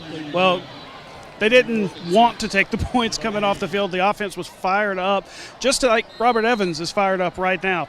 They wanted a touchdown. We'll see what they have this offensive drive. All right, there's a punt. Taffy will fair catch it at the 45. The Rebels are controlling this game, certainly with field position. We're living on that side of the field. Yeah, just got to convert those into points. John Paul Heads 3 of 6 through the air, 23 yards. He had that one completion to Keon Richardson over the middle, but other than that, there has not been many openings or many throwing lanes for him to get the football into. Looks like we got another call about another flag down with the officials. There's a good shot of the flag there. And goodness gracious. Robert Evans, they got to repunt. And the officials aren't even letting Vestavia get out there. They called it running into the kicker. So it's 4th and 1. So Vestavia's obviously, they're going to line up in punt safe. And Robert Evans, I think, will call a timeout because this thing was so scattered. We'll take a break and come back with more. You're watching the Rebel Nation Sports Network. Are you sure about the air you breathe at home?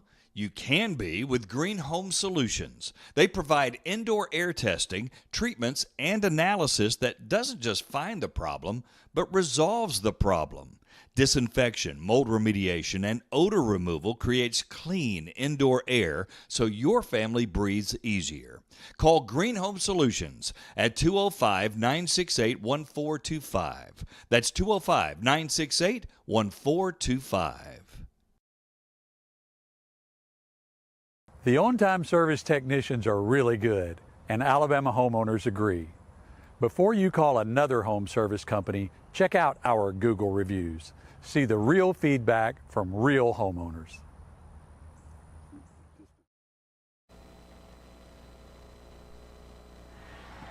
And we're back. They did a very, very short break. Hoover faked the punt and made a first down. Here's what it looked like. Bradley Shaw, the 4-star linebacker, was there as an upback, snapped it directly to him, and he's able to convert. Of course, Bradley's brother played at Wisconsin. Very good player for Vestavia. For Hoover, Bradrick Shaw. For Hoover, you're right. Bradrick Shaw, who was terrific just a few years ago and went to Wisconsin, recruited by everybody.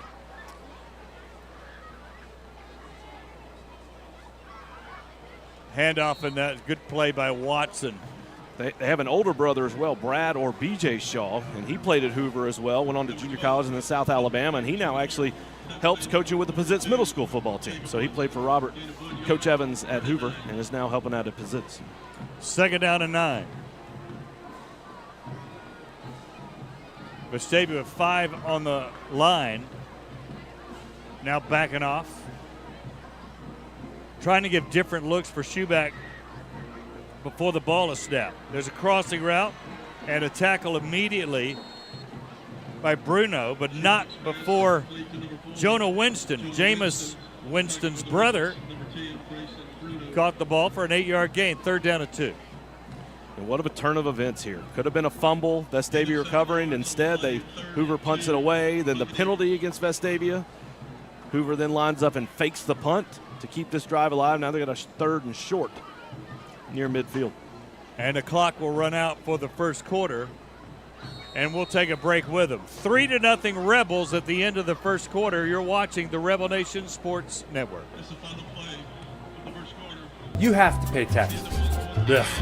It's just part of life. In the great state of Alabama, we have an awesome thing in our tax code called the Alabama Accountability Act, which allows you to redirect up to 100% of your state taxes to Scholarship for Kids, a scholarship granting organization that benefits partner schools like Restoration Academy. It's a no-brainer. For more information, go to choosera.org.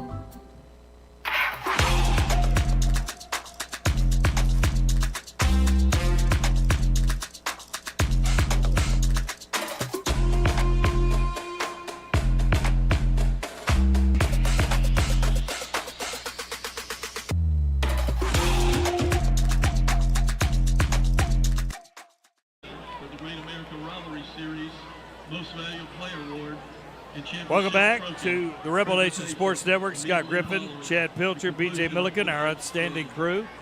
3-0 Rebels as we're ready to begin the second quarter. And Robert can't be pleased at all, Chad, with the performance so far. Defensively, pretty good, though. I think Vestavia's dominated the game. They just haven't taken advantage of opportunities. They haven't converted when they needed to. But from a purely physical standpoint and the way this game has played out, they've dominated every facet. They've just made mistakes and haven't cashed in when they've had opportunities. 3rd down and 2 for the Bucks, who'll be going left to right. They've got to get to the 46-yard line, and they'll snap it at the 44. 3rd and 2 Buccaneers.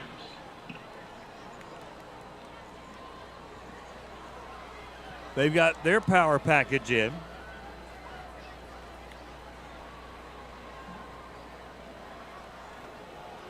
And they've got Jonah Winston in the backfield.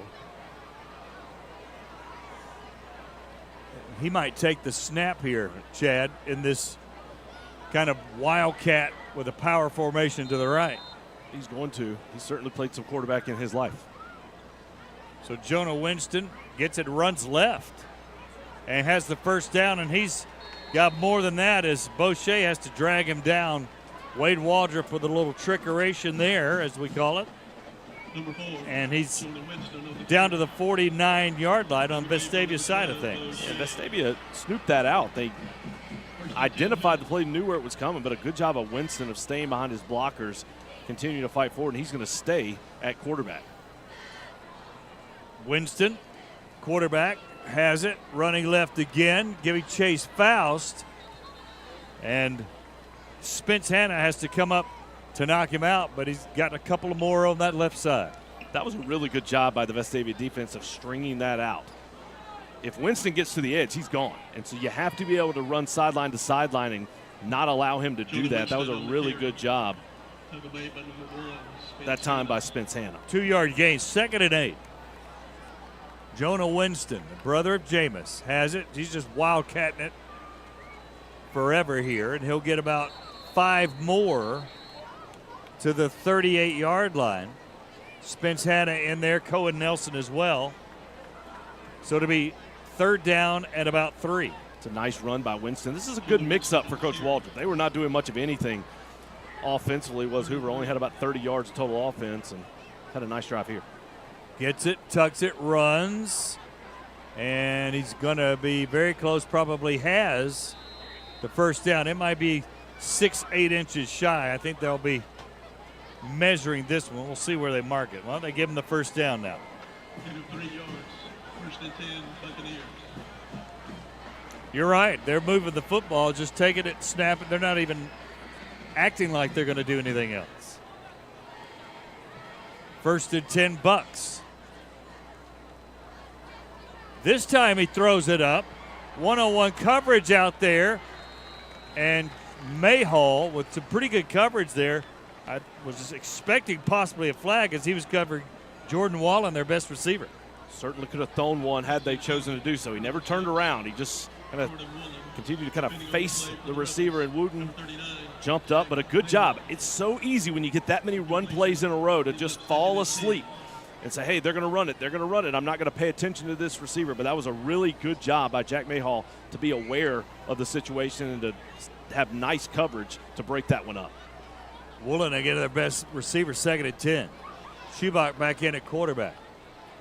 Looking, goes left, and Cohen Nelson is there to knock out Winston on a little 5-yard out pattern. So Vestavia bending a little bit here defensively as the Bucks are driving with 2 or 3 first downs. 3rd down and 5. Handoff inside and knocked down. Coming up hard again, Bruno to tackle Hoover. So it'll be 3rd down and 2. 4th down and 2, excuse me. Yeah, if you run that play on 3rd down, you're definitely going for it on 4th. That's Keelan Jefferson with that run. They've got to get just past the 30-yard line.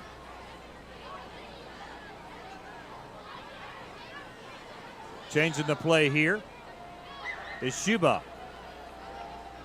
Creeping up is Watson. Run blitz. They stopped it. The Rebels come through and they stone the Bucks. Jefferson got stonewalled. Let's see who did it. Harrison Faust got in there. Great job. Jordan Ross as well.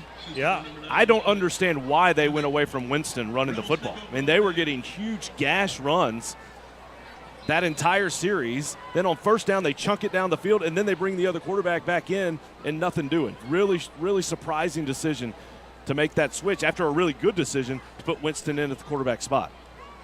Taylor in motion. They faked to Tonsmeyer head trying to run. Caden got in his way, but John Paul will still pick up about 5 to the 39-yard line. An ugly game so far. A lot of odd whistles and different things going on. Tonsmeyer left in. Got a good block from Richardson. Down the sideline. There goes Tonsmeyer. He's down to the 7-yard line. How about that? A 49-yard run for Tonsmeyer. Watch Tonsmeyer get out to the edge. Great job blocking. Richardson. Yeah. Offensive line leading the way, and then you see Tonsmeyer show the speed, stay in bounds, and then get tripped up just inside the 10. Great play, the big play, Josh Franklin. Just a handoff to Tonsmeyer, who, remember, only had 10 yards last week, but the week before had over 190. So timeout for Hoover as they try to keep it here. So let's go to B.J. Milliken on that run there. Tonsmeyer 10 yards last week, but 190 the week before, B.J.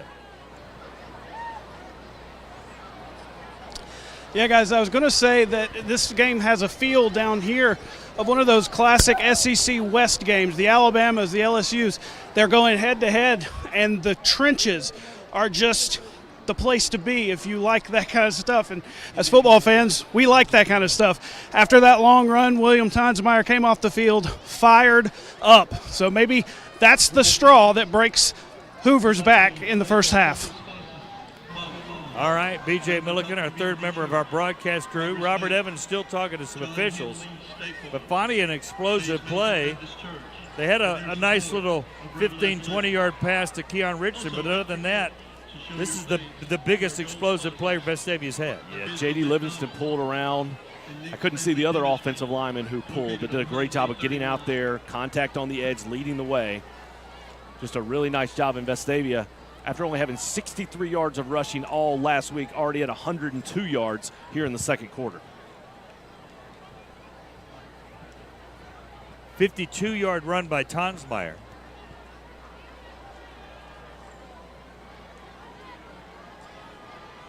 He's got 64 yards on the night. And this is a situation for Vestavia. You need to get a touchdown here. Again, you've controlled the game. Yeah, field goal won't feel too good. Not at all. I mean, everything you've done, you've been in control. You've moved it offensively. You made big plays defensively. Now it's time to get 6. First and goal from the 9-yard line. Ship, Littleton, and Taylor in front ahead. He's going to get it, run behind some Rebels. Inside, touchdown, John Paul Head. And he ran over Steele Lowry to get to pay dirt. John Paul Head was not going to be denied. Let's take a look. And just watch this finish. Great blocking up front, getting in the end zone, and boom! Hello. He was not going to do anything but score a touchdown on that one. A determined run by the senior, John Paul Head.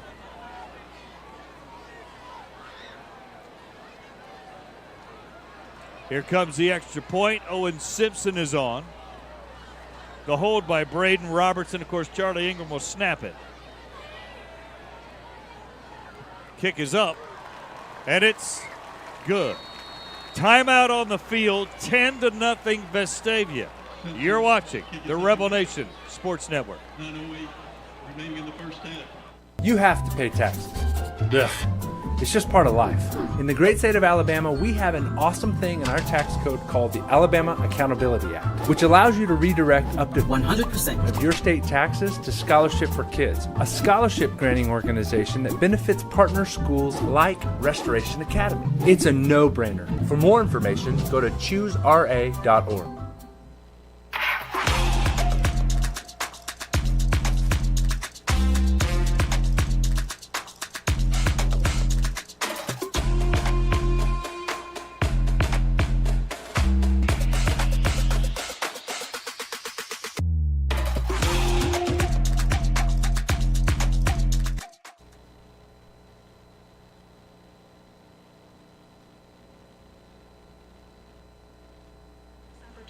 Welcome back to the Rebel Nation Sports Network. Scott Griffin, Chad Pilcher, B.J. Milliken, our great crew here.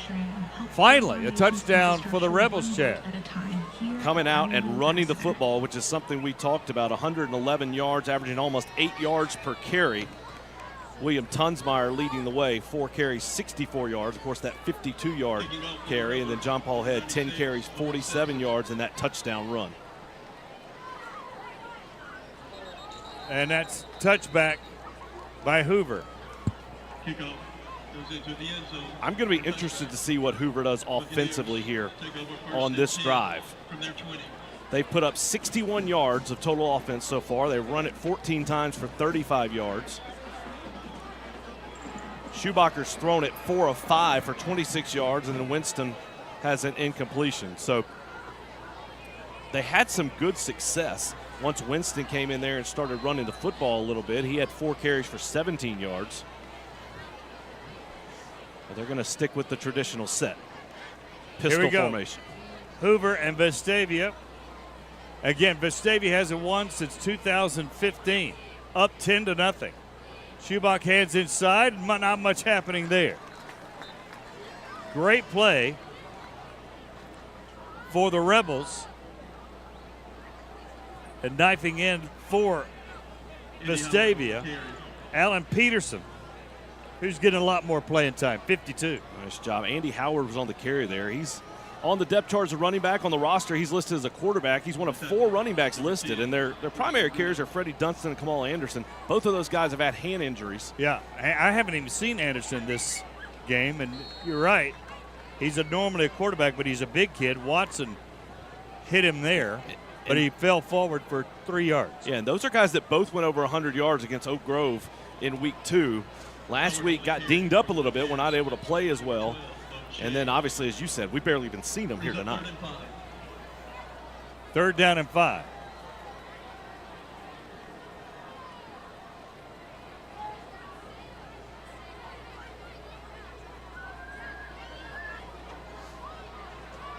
Handoff again, stop.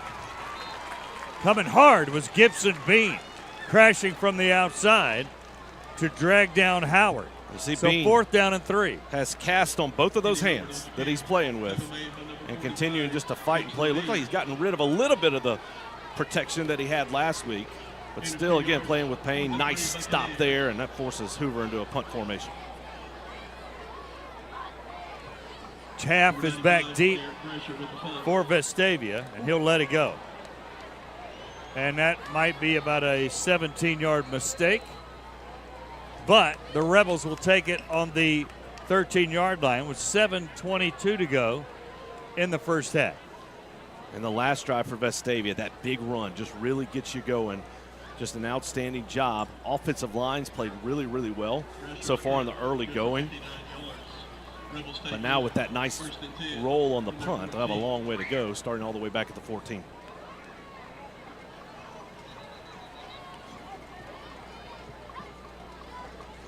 Have a little stoppage here. And 7:22, we'll have a timeout on the field. We'll take a break. You're watching the Rebel Nation Sports Network. TV timeout. Lifeline's ministry is necessary because God has ultimately called the body of Christ to manifest the gospel to vulnerable children. We see it beginning in the Old Testament in the Pentateuch. God continues to renew that call over and over and over again to the people. Lifeline, in its role, comes alongside the church with that very narrow specialization to allow the church to live out the mission that the church has been given to proclaim the gospel through orphan care. The Google reviews about on-time service are real comments from real Alabama homeowners like you. Some companies purchase fake reviews. We have never done that, and we absolutely never will. We are on-time service. Welcome back to Rebel Nation Sports Network. Scott Griffin and Chad Pilcher, B.J. Milliken along as well. The Rebels up 10-0. And with a football at the 13-yard line. Tonsmeyer left side. He's got 64 yards. He's going to add to that total. Still going. He's over the 25-yard line. And that's about 11 yards more for Tonsmeyer, who's got over 70 for the game. Nice carry there. Really nice blocking by Cooper Mollison out of the slot. 1st and 10 Rebels. Tonsmeyer again, looks like the same play. Hesitates, waits on his block, and he gets down to the 35-yard line before Shaw comes up to tackle him. And they're going to mark about a 9-yard gain. J.D. Livingston, Landon Page both pulled around offensively for Vestavia to have some nice blocks. This time they fake to Whitson. Head throws it out. He's got it at the 32 to the 40-yard line for Vestavia, and that's a nice play and catch by Whit Williamson. Good job by Head that time. He again wanted to go down the field. There just was nothing there. It was well defended in the secondary by Hoover. He knew he had Williamson to drop it off to. He did, and it's another first down. Fake on the toss. Head getting more great blocking to the 50, 48-yard line. Boy, what a key block by Landon Page, the junior right guard, on that play, number 64. We sound like a broken record. Landon Page, Cooper Mollison, excellent blocking in the run game. 1st down at 10, 46-yard line.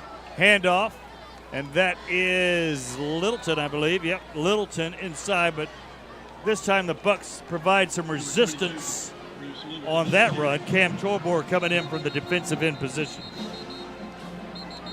Timeout on the field. And there's a hurt Buccaneer on the 44-yard line. I think it's Micah Hampton, the backup defensive tackle. 6:08 to go in the first half. And Vestavia really starting to move the ball, running it downhill. 18 carries, 147 yards. Tonsmeyer really moving it. John Paul Head, I like the motion and kind of the fakes, some of the looks they're giving, which freezes that defense for just a second. But one thing as we watch this game, two things to keep in mind, we haven't really hit on that much. There are two premier elite defenders in this football game. For Hoover, defensively, it's the middle linebacker, number 7, Bradley Shaw. For Vestavia, defensively, it's the defensive end, Jordan Ross. Jordan Ross obviously committed to Tennessee, but Bradley Shaw, he's a 4-star recruit. He's looking at a lot of schools, and you say, what does that mean when you're a big-time recruit? Who all offers you? Who all's involved? How about these offers for Bradley Shaw? Alabama, Arkansas, Auburn, Clemson, Colorado, Duke, Florida, Georgia, Kansas, Kentucky, Louisville, Marshall, Maryland, Michigan State, Mississippi, Mississippi State, Missouri, Notre Dame, South Carolina, Stanford, Tennessee, Texas A&M, Troy, UAB, UCF, USC, Vanderbilt, and Washington. That's a nice list. He has a few options. Nice list for him. Let's quickly go to B.J. Milliken for a thought from the sideline.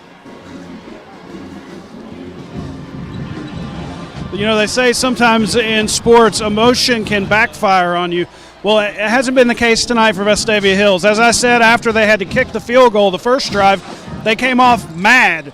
Well, after they scored the touchdown on their last drive, they came out fired up. And even more so when they got into the tent and watched it on the replay, there was a huge cheer from the guys in that tent, fired up at what they saw.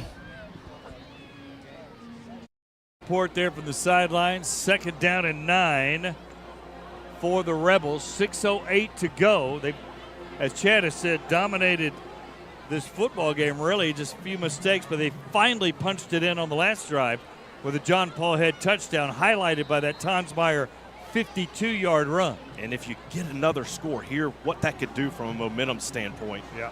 Because Hoover will get the ball at the beginning of the second half. Head drops, gets a nice kick-out block, runs it, 40, 35, still on his feet to the 32. How about Tonsmeyer with a great block to spring Head on that run? They call it chipping when you get those blocks by your running backs. Head wanted to throw the ball out to the outside. He goes sprint out to the right side, well defended, so he keeps it. That's kind of a run read there to Tonsmeyer. I think JP, it looks like, has the option to toss it or not, reading the defensive end, and right? That's a tough action, again, because you have to respect John Paul Head running the football. You're concerned about him coming up the middle, so when you see that toss, those linebackers freeze. They don't want to overcommit, and instead that gives Tonsmeyer some room. Straight handoff there, trying to get outside. Littleton was trying to block his man, but crashing down hard was Philanding Drama. And Tonsmeyer immediately goes to the sideline and has a little bicep issue. Yeah, look at him holding that shoulder. He took a shot, and there's the orthopedic doc there. So Tonsmeyer out.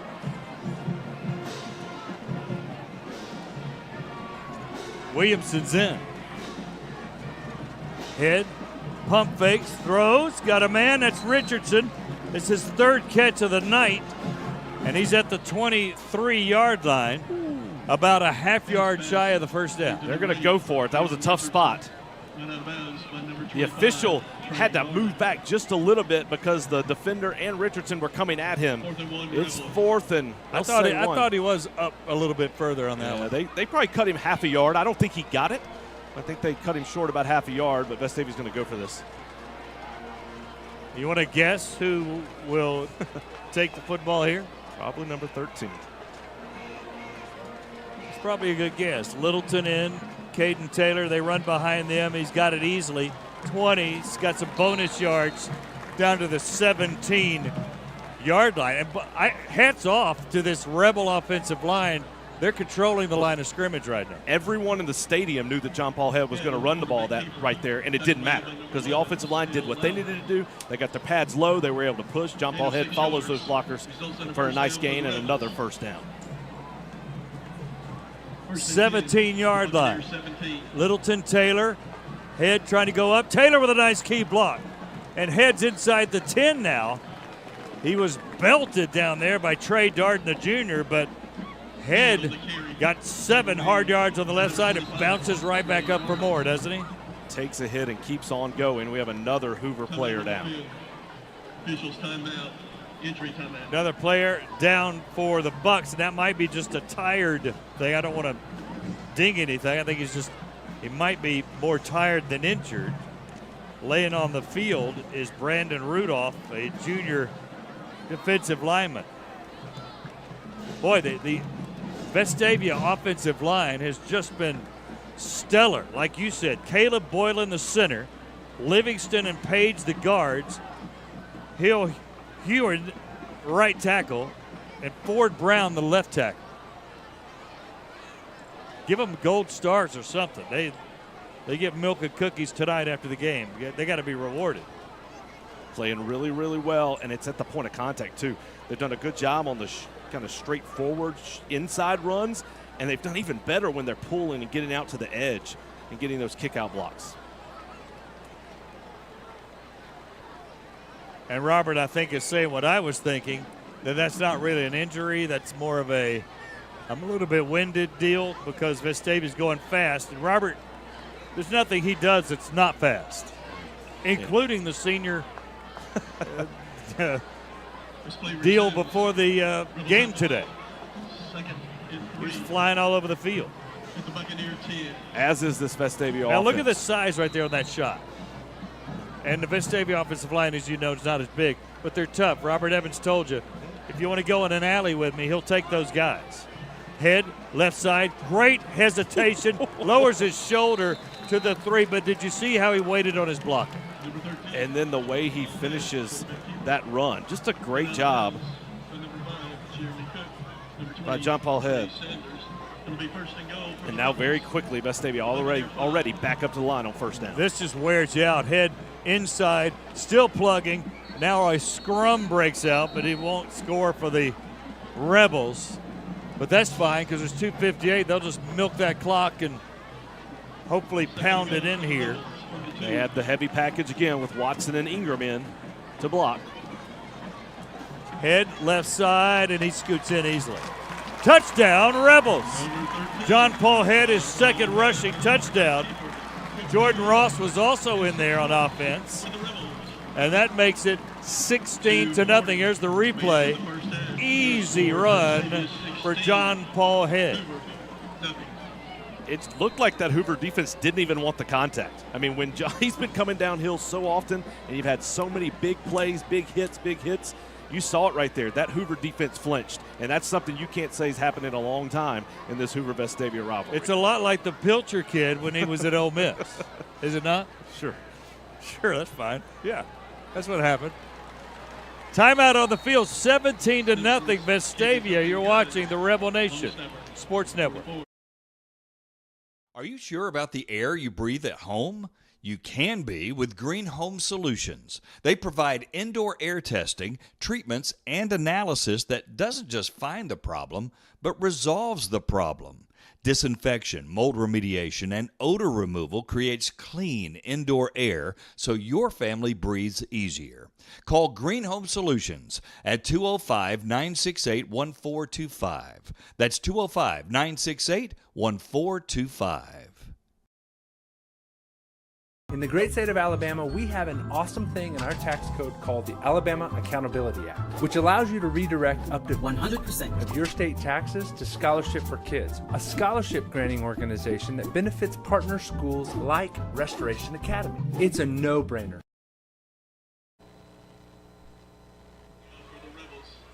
Welcome back. Buddy Anderson Field at Thompson Stadium here. Scott Griffin, Chad Pilcher, B.J. Milliken, our outstanding crew, Vestavia. This should be worse, to be honest with you. It's 17-0. It feels like 30-0. There's the kick by Simpson down the sidelines, and he had a hole there before he finally got drugged down. Cross Tonsmeyer with a nice special teams tackle for the Rebels. And so now for Vestavia, you have 2 minutes, 33 seconds to go here in this half. You have a commanding lead. The last thing you want to do is give up points. But if you do, the worst you want to do is a field goal, right? You want to. I don't think they're going to play soft, but you don't want to give up that big play. You want to have a cushion in the back in your secondary to make sure nothing gets behind. And at this time, Vestavia has 3 safeties across right at the 42-yard line. Right, and they're about 15 yards off the football. Schubach looking, going deep.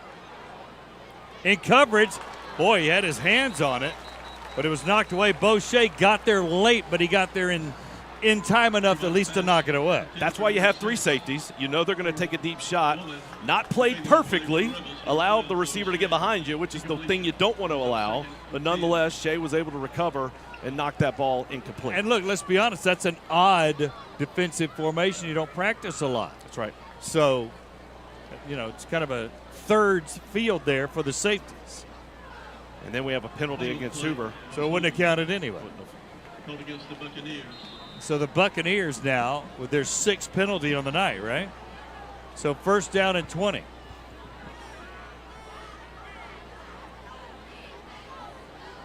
Schubach still in at quarterback. Chalmers Peters, the senior tailback, to his left. They'll hand it to Winston. Ross giving chase. Winston. There's another flag down, probably a hold. Winston got about 4 yards on that. Did you see a hold?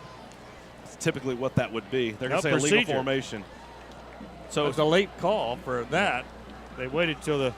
Well, that's the receiver taking off before the ball was snapped. Ah, okay. The off-the-ball receiver. And so now, Robert, you're going to watch this. You're obviously going to back them up. Yeah, Robert said, yes, we're backing them up. But at the same time, you only have 1 timeout left. So for Hoover now, they need to go in milk the clock mode. If I were Coach Waldrop, I'd be trying just to get to the half and not have a mistake. Yeah, because you're snapping it on the 14. You got to get to the 39. Correct. And It's you know 25 Vestavia yards. only has one more timeout. But if they come out here throwing it and throw incompletions, the clock's going to stop, and the Rebels have a chance to get the ball back. Ross, Hammock, Plaisance, and they're throwing it again. And they misfired again to Christopher Warren. Over his head was Schubach with a pass. So to your point, they're playing right into Vestavia, and as fast as Vestavia is, this is plenty of time if you get the ball at the 50. Absolutely. So Vestavia does have one timeout left. This will be second down. But if they're going to throw it, then you got a chance to have an incompletion and the clock stop again, and then ultimately if there's a run play, the Rebels could use their final timeout. Second down and 25. Schubach this time hands it to Peters. He's got room, but he's knocked down at the 25-yard line there. Gibson Bean wrapped him up for the tackle. The clock is moving at 2:05. Third down, and Robert will keep that timeout in his pocket. You want to make sure they don't convert that first down. You don't want to take it now, because if they do convert, then they can continue their drive.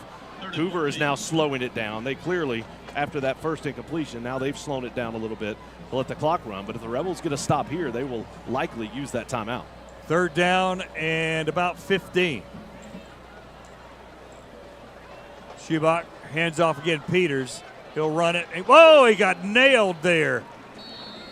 I think that was Watson or Hanna coming up.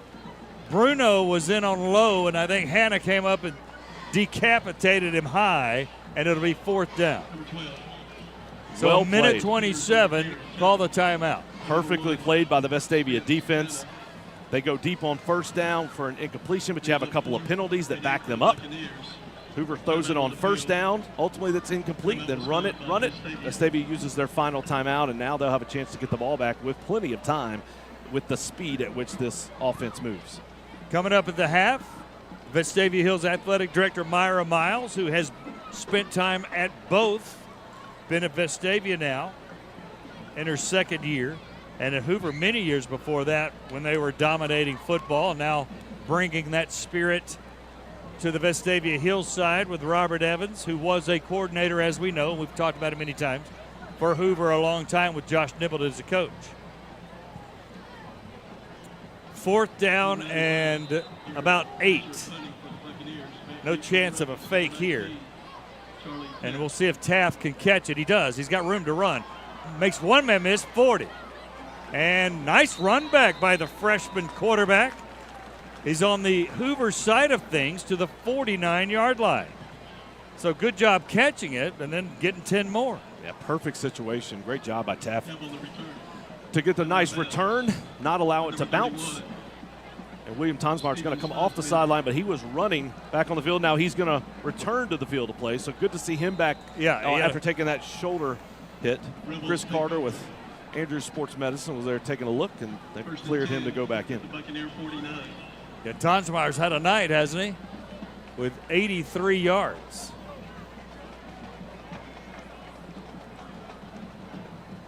Head, wide receiver screen. Mollison has his first catch, but the Bucks come down quickly. That looked like it could have been pretty big, but it only got 5 yards on that before Michael Nixon made the tackle. So Vestavia wants to go fast. The officials fumbled the ball. Now they've got it back down and ready to snap it. Head, out pattern, threw it too far, almost picked off. Through the hands of Littleton. It's a little hard on that exchange. Yeah, nice play call. You're trying to run a quick out route, get the catch and get out of bounds, but a little too much mustard on that one. Fortunate for the Rebels that ball was not intercepted. Third down. Brings up 35 for the Rebels. Football at the 44-yard line. Tonsmeyer inside, and he gets wrapped up pretty good there. Cam Tolbor came up. Now fourth down. So I think what you'll do here, there's a 2-second differential, play clock and game clock. You don't want to give Hoover another chance, but also if you can convert, you potentially can go spike it and get a field goal. I think they'll probably snap it with around 20 seconds left on the clock. They're going to hold just a little bit. So you'll let it go down. They're going to run one more play and give yourself enough time. If you convert, you can go clock it. He was trying to get him to jump there with the hand claps, but they are waiting on the clock. And now ready to go. Head drops, throws it deep. Taking a shot, there's Richardson! He ran out of bounds at the 12 with no time on the clock. I don't know if the ball carried him that far or what, but they popped and got Richardson on the 12. Now, is there any time? The scoreboard says 0, but the officials will have to figure that out. And that is so tough, and that's the game you're trying to play there on the Vestavia sideline, is when do you snap the ball? You don't want to keep too much time on the clock, because if you don't convert, Hoover gets the ball back. But you want to let it run down just enough, or keep enough clock on, so if that play like that happens, you have enough to get down and kick the field goal. I'm trying to read lips up here with the officials, and I think he's saying 1 second, right? Myra agrees with me, so that would be a great opportunity for Owen Simpson to get a field goal here. He had a 43-yarder last week against Thompson. And this will be 36. Waldrop doesn't like it on the other side, but the officials immediately came over and talked about 1 second. That is a huge call in this ball game. Let's go back. Great play call, great throw and catch. Keon Richardson to make the catch, get out of bounds. Let's watch the play again. You see it down the sideline. Great job by Keon, immediately out of bounds. The official right there. And they're going to put 1 second back on the clock. And that'll give Vestavia an opportunity to put 3 more points on the board. So it was as close as it possibly could have been, but perfect execution by this Vestavia coaching staff and the players to snap the ball at the right time, get it down the field, and now have an opportunity to kick a field goal. Yeah, it was kind of a, what do you do there, right? You don't want to give them time. And Richardson was wide open. I don't know what the Hoover cornerback was thinking, but his momentum carried him out of bounds. He could have had a touchdown. In the event, a field goal makes it 3 scores. In a half that Vestavia has absolutely dominated. And we said it a little bit earlier. Whether it's 17 or 20 at the end of this half, it feels like it could be almost double that, the way this game has played out in this first half. Charlie Ingram will snap it to Braden Robertson. Owen Simpson will try to kick it through. Again, a 43-yarder last week. I guess Fishley Steven, 35. Is that what you're calling it? We'll call it a 35-yard attempt. Simpson's been terrific so far this year, punting, kickoffs, and field goals. It is up. It is good. Owen Simpson 2 for 2, 20-0. Vestavia shocking the Hoover Bucks in this first half. And to your point, it could be way worse. I'll give you the stat that jumps out. Total yards. Vestavia 257, Hoover 86. That means 30-0. That is a completely dominant half by the Vestavia Rebels. Let's go down to B.J. Milliken with head coach Robert Evans. Well, Coach, a lot of emotion, a lot of physicality. Yeah. What'd you see? That's the way this game should be. Should be a rivalry game. I don't like them at all, and I want to embarrass them. That's the way rivalries are. They want to put stuff about me on the sign, so be it. That's fine. But I'm out here. We want to win the game. Make no mistake, and there's good people over there. But my message to the team this week, I want to embarrass them. It's been 25 years since we've done that. But, look, it is what it is. They had 2 inadvertent whistle fumbles, and the game's not over. That's a talented team. Coach Waltrip does a really good job with their program. They're down a little bit this year. It's not a typical Hoover team, but the game's not over. We got to play. We got to get some stuff cleaned up. And I want our kids to play with emotion and passion. That's what the game's all about. But we'll have to play clean. We kick off to them. They're super dangerous returners, blocking kicks. But we're playing a physical game right now, and I want to see us take it up another notch. Thanks, Coach. Yep. All right, Robert Evans there. Going into the locker room. I don't want to say I'm shocked. I had a good feeling about this game, especially after last week, that Vestavia could win this football game. I don't know if I thought 20-0 at the half, though. Vestavia's come out and done everything that they needed to do, and they've controlled it from the opening kick. They moved right down the field. Had a little mistakes here and there that slowed things down, but you're right. They've done exactly what they needed to do. And that's the difference, I think, what you've seen between last year is the confidence this team's had. They believed that they were going to do this. We'll take a break, come back with head athletic director Myra Miles. You're watching the Rebel Nation Sports Network. When you have an appliance problem in your home, call On Time Service. Our appliance technicians will arrive on time in trucks fully stocked with hundreds of replacement parts. From stoves and ovens to washers and dryers to refrigerators and dishwashers, it's appliance repair on time or we pay you $59. And always backed by the On Time Service guarantee. For appliance repair, call the Appliance Pro at On Time Service.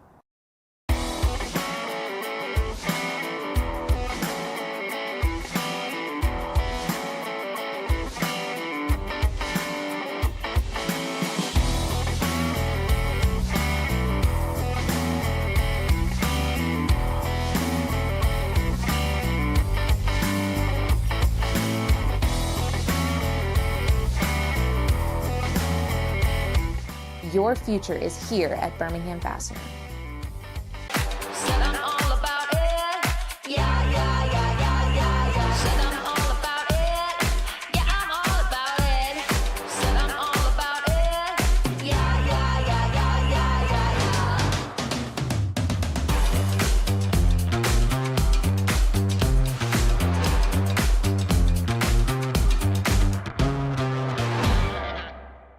A game without a crowd is just a scrimmage.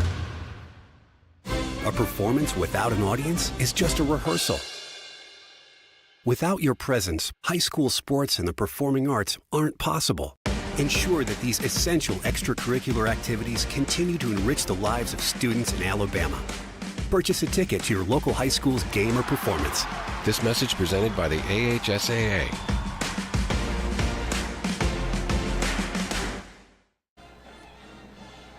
Welcome back to Thompson-Reynolds Stadium. We're at the half. Vestavia leads Hoover 20-0 in what's been an outstanding game and an outstanding start to the season under head coach Robert Evans. Right now, we're very pleased to be joined by Vestavia Hills Athletic Director Myra Miles. And Myra, thank you so much for joining us. This is a game that's huge and important for you. You've been on both sides of this rivalry. Talk about that, just being here. And I will say, what usually happens, whatever sideline you're on typically wins. Well, I hope that's true tonight. I really do. You know, the thing is, the rivalry is – this Great American Rivalry Series actually originated. We were one of the first when I was at Hoover Vestavia rivalry, the very first one, maybe 14, 15 years ago, and we were with IHI. You remember that? That's right. So that's how it got started. But the thing of it is a rivalry, and I think that you're going to get the best from each team, each staff, and the communities. And the Hoover and Vestavia rivalry is never going away. And that's one thing. There's a lot of different teams that you play here at Vestavia and the rivalries, but this is the one that really stands out when you talk about the fans and what it means to the communities. It is. It's just something that, again, being on both sides of it, but what we're trying to do here, as you well know, we're trying to grow and progress, and hopefully we're doing the right things and going to really get in front soon. Well, you've been here going on your second year, in the middle of your second year. Third year. Starting my third. Man, it's happening fast. Yeah. So, and things have changed. I mean, it's the way that this athletic department is growing, all the experiences you have. One of the biggest decisions, the first things you did, you hired head coach Robert Evans. Talk about that in this program and how things have gone under Coach Evans' leadership. Well, it's been phenomenal. You know, it's a running joke right now because Robert told me no 2 or 3 times, you know. Anyway, somebody asked me the other day, well, what was your plan B? I didn't have plan B. I just wasn't going to give up. So what Robert has done, number one, in just being so thankful to have a superintendent and a board of education that allows us to get the best people that we can around all of our coaches. So he's, in my opinion, I've seen a lot of football, but I believe we have the best coaching staff in Alabama from top to bottom. And that's a reflection of Robert. He's so well respected. He is what he's done. He's been a joy, and I think the world of him. Right. And he thinks the world of you as well, and it's a great team, and that's what you hear. If a coach is going to be successful, they have to have great support from their athletic administrator, from the principal, from the superintendent, and he certainly has that here. But it's not just football. Earlier tonight we honored the wrestling state championship. We honored the baseball state championship. It's a number of different sports that are having great success here in this athletic department. It is. It's been super fun, and then to have Senator Jabbo Wagner and then Executive Director Alvin Briggs here to make this presentation again. You know, it's all about kids, you know, and we really want our kids, when they leave here, that they want to come back, that we gave them experiences that they want to continue to be a part of. And, you know, it was a great night, but our goal and vision is we want to be a great program. We want to be a great football team tonight. We want to be a great basketball program when we play. But my vision in our staff, and I'll talk about my staff in a minute, but we want to be a solid program from our swim team to our football team, and we're doing that with our staffs. And what's on the horizon? What's next as you look as your goal 2 years, 3 years, 4 years down the road? Well, I think in a lot of sports it's different. I think in football, I think everybody right now is chasing Thompson in this area, and I think they're chasing Auburn, maybe Central Phoenix City. But what we want to do is we're trying to get even, and then when we get even, we want to take the step forward, and that's our vision. And not only in football, but because every single sport has different rivalries, every single sport. So our vision is to not only catch up but surpass, and I believe that we're going to do that. So you want to talk about your staff, and that's something that's very important. Again, it's from the top down, is 100%. that everyone in this administration, in this school system, believes in athletics, and you've got some great people working for you. Well, first of all, I just can't thank Dr. Freeman and our Board of Education for giving me this opportunity. I didn't realize that I wanted to get back in it, and so I'm very thankful. And of course, you and Allie had a lot to do with that too. So, but it's and then you have our principal, Miss Roselle, all of our APs, Mr. Mann, Dr. England, and then all of our principals in our building, with Walker and everything. He's new to the pack, and T Adams, our wrestling coach tonight, he's now an assistant principal. But the thing that I'm going to brag the most upon is my staff in my office. I'm going to start with our bookkeeper, Miss Lisa Greer, phenomenal lady. Miss Patrice Langham, athletic secretary, she's phenomenal. But and John Simmons and Laura Casey, I do not know what I would do if I didn't have all of them, but especially them. But I'm just telling you, they are what makes it go. And I want everybody to understand that without this staff, there's no way any of this would be happening. So I'm super blessed to have the staff around me that I have. And following your leadership, and then it's nights like this is why you do your job, right? You come out and you see big atmospheres, but this is all about the communities that are involved here. You've experienced it from the Hoover side, you've experienced it from the Vestavia side, but these are people who are invested not only in athletics, but in the kids and in the school and in the community. Yeah, and what a community. Gosh, look at our crowd tonight. I mean, it's unbelievable. And the thing is, we have that every home game. I mean, it's not just, we don't have to worry about if we're going to fill the stands. We're going to have great support from our community. Our mayor, our city council, everybody. It's been mind-boggling to me at how everybody is on the same page. And, we had great support at Hoover, too. And I consider so many of the people on that other sideline my dear friends, and I adore. But it's, we're trying to do some things at Vestavia. Our vision and our goal is to take the lead, and I really feel like that we're headed in the right direction. Well, you and I go back a long way, and I am so thankful and proud of you and the leadership that we have. And if you're out there and you're a fan of Vestavia Hills athletics, or you're invested in the community or in this high school, you're very fortunate to have Myra Miles as the athletic director. Thank you so much for being here tonight, for joining us, and for letting us do this broadcast and be a part of this. And listen, thank y'all. Oh, my gosh, the best broadcast team and group in America. I'm just going to go out there and say it, but you guys do a tremendous job. And we're really, really grateful for y'all. So thank you so much. We're thankful for you as well. That is Myra Miles, the Vestavia Hills athletic director. We're here at the half. Vestavia leads Hoover 20-0. And at this time, we're going to watch the Vestavia Hills marching band. Nobody does it better. Featuring the music of James Bond. Ladies and gentlemen, the Vestavia Hills High School Rebel Marching Band.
card sponsors are Miss Erin Bierman and Miss Jenny Spradlin. Majorette sponsor is Miss Ashley Hancock. Rocket sponsor is Miss Pam. Second half, we'll take a 2-minute break. You're watching the Rebel Nation Sports Network. We start each day at Birmingham Fastener with the same core values in mind: integrity, grit, and accountability. We're looking for talented people to join our sales and manufacturing teams. As one of the nation's leading manufacturers, we have over 10 locations across the country and endless opportunities to grow and succeed alongside incredible teammates. Become the future of American manufacturing and help build our nation's infrastructure one bolt at a time here at Birmingham Fastener. When the on-time service technician arrives in your home, you give us an amazing opportunity. The opportunity to earn your trust, to arrive at your home on time, to fix the problem in your home, and to never sell you something you don't need. When the job is done and the technician leaves, I want you to be really pleased with the work. And I want something more. I want you to say to yourself, I trust that guy. Are you sure about the air you breathe at home? You can be with Green Home Solutions. They provide indoor air testing, treatments, and analysis that doesn't just find the problem, but resolves the problem. Disinfection, mold remediation, and odor removal creates clean indoor air so your family breathes easier. Call Green Home Solutions at 205-968-1425. That's 205-968-1425. Lifeline's ministry is necessary because God has ultimately called the body of Christ to manifest the gospel to vulnerable children. We see it beginning in the Old Testament in the Pentateuch. God continues to renew that call over and over and over again to the people. Lifeline, in its role, comes alongside the church with that very narrow specialization to allow the church to live out the mission that the church has been given to proclaim the gospel through orphan care. Welcome back to the Rebel Nation Sports Network. Scott Griffin, Chad Pilcher, BJ Milliken, our outstanding crew, and an outstanding game by Vestavia, at least on the scoreboard. We're sitting here going, man, this thing could be 30-0, whatever. It's kind of surprising the score, at least, Chad, but I was pretty confident Vestavia could stop this streak. I don't know what your feelings were coming in, but I did not foresee this, as we talked about. I think there was certainly a belief that they could come out and play well and have a chance to win the ball game. Instead, they came out, controlled it, and didn't even play particularly well. Played some mistakes here and there that could have made this even bigger. I think the challenge now for Vestavia is Hoover's not to interrupt. Hoover's not even on the field, and the clock's at 0. Now they're at 3 minutes. Sorry about that, but I thought that was bizarre. Vestavia now back on the sidelines. 3 minutes on the clock, but it's not running.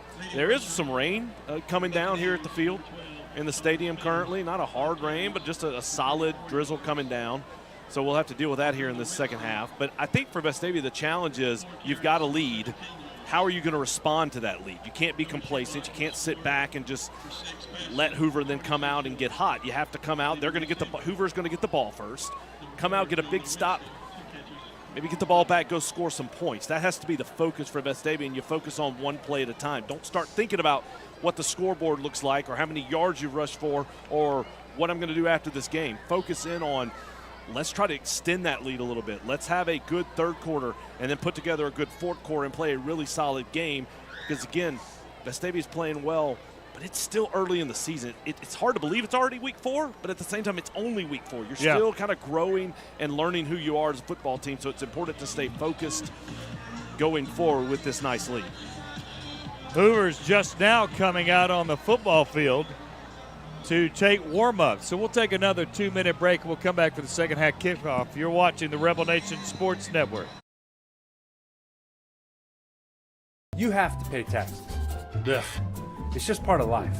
In the great state of Alabama, we have an awesome thing in our tax code called the Alabama Accountability Act, which allows you to redirect up to 100% of your state taxes to Scholarship for Kids, a scholarship granting organization that benefits partner schools like Restoration Academy. It's a no-brainer. Use your tax money for something that will make a huge impact at no cost to you.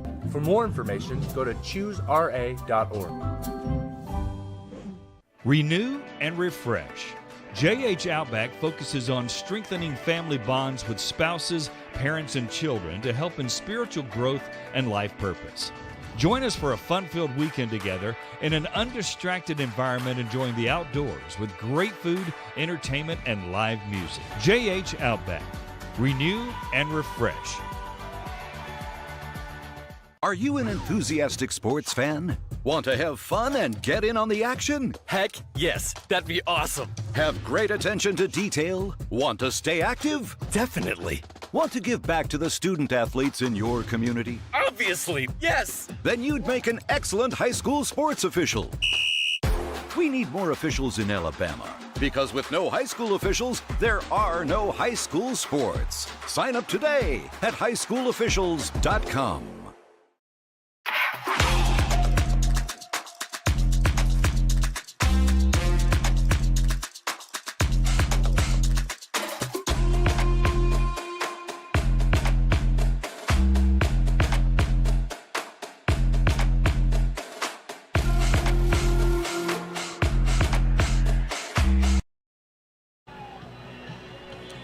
Welcome back to Rebel Nation Sports Network. BJ Milliken. It's starting to rain a little bit down there, BJ. What's the latest on the weather? Well, guys, it was a classic physical football game in the first half, and Coach Evans wants that again in the second half. He's going to have to do it through a little bit of rain. But, hey, look, that's not going to dampen anyone's spirits out here. Pun very much intended. James Spann said during the halftime break over the scoreboard that we were going to have to be dealing with some showers off and on throughout the rest of the game. So buckle up and get on your raincoats because it's going to be wet out here. All right, there's the rain, and could get sloshy. So you got to protect the football here, Chad, to protect a 20-0 lead. Everything you have to concentrate just a little bit extra, and Hoover finally going off the field. I will tell you, I obviously was not in the Hoover locker room. Haven't talked to anybody, don't know anything. But with the way that half went and the fact that it took them that long to get back out, it would not surprise me if Coach Waldrop raised his voice just a little bit. Oh, Hoover side, yes. From the Hoover sideline, and had a really nice talk. I've been in a couple of locker rooms like that, and, man, from Hoover's perspective, that could not have gone any worse. And even that, now we're starting with a penalty for them coming out late. No, they're flipping sides. They did add 3 minutes to the scoreboard clock. Yeah, they're just flipping the sidelines. Okay. And so it's just something to – who knows what was said over there, but I would bet it was not a real fun locker room to be in. Keep in mind, to start the second half last year at Hoover, Coach Evans elected to go for the onside kick in that ball game. To open the game, that's right. Yeah. To open the football game, he went with the onside kick. So that was something that really got – and recovered it. So it was a pretty exciting start to that ball game. All right, but Hoover will put their 3 guys back, Woolen and Darden and others. Simpson will kick it off. Simpson's been fantastic. He had the only points last week. He's got a couple of field goals tonight. In the rain. There's the kick, and it'll be down in the end zone. And the Bucks will come out on the 20-yard line. And you still have 24 minutes of game time left here tonight, but you get the sense for Hoover, if they want to stay in this game, they've got to go get some points. And if they don't, Vestavia is probably just going to clamp down and take control of this thing. So this is a huge drive offensively for the Bucks. They always say the first 4, right? So we'll see what happens. Schubach, the quarterback, number 10. Finally, I see Kamal Anderson. I don't think I've seen him in the first half, Chad, and he's at tailback, and there's an errant throw trying to hit Winston on an out. And they've been trying to chip away at this Rebels defense, haven't they? Attacking every corner they can.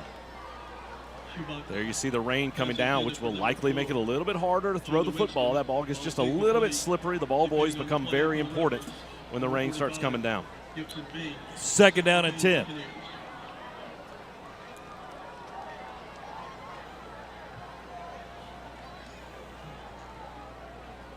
Schubach drops, looking downfield, got a man, and it squirts out of his hands. He probably catches that. Does Woolen, their best receiver, but the rain, it goes right through his mittens and harmlessly goes to the turf. 3rd down and 10.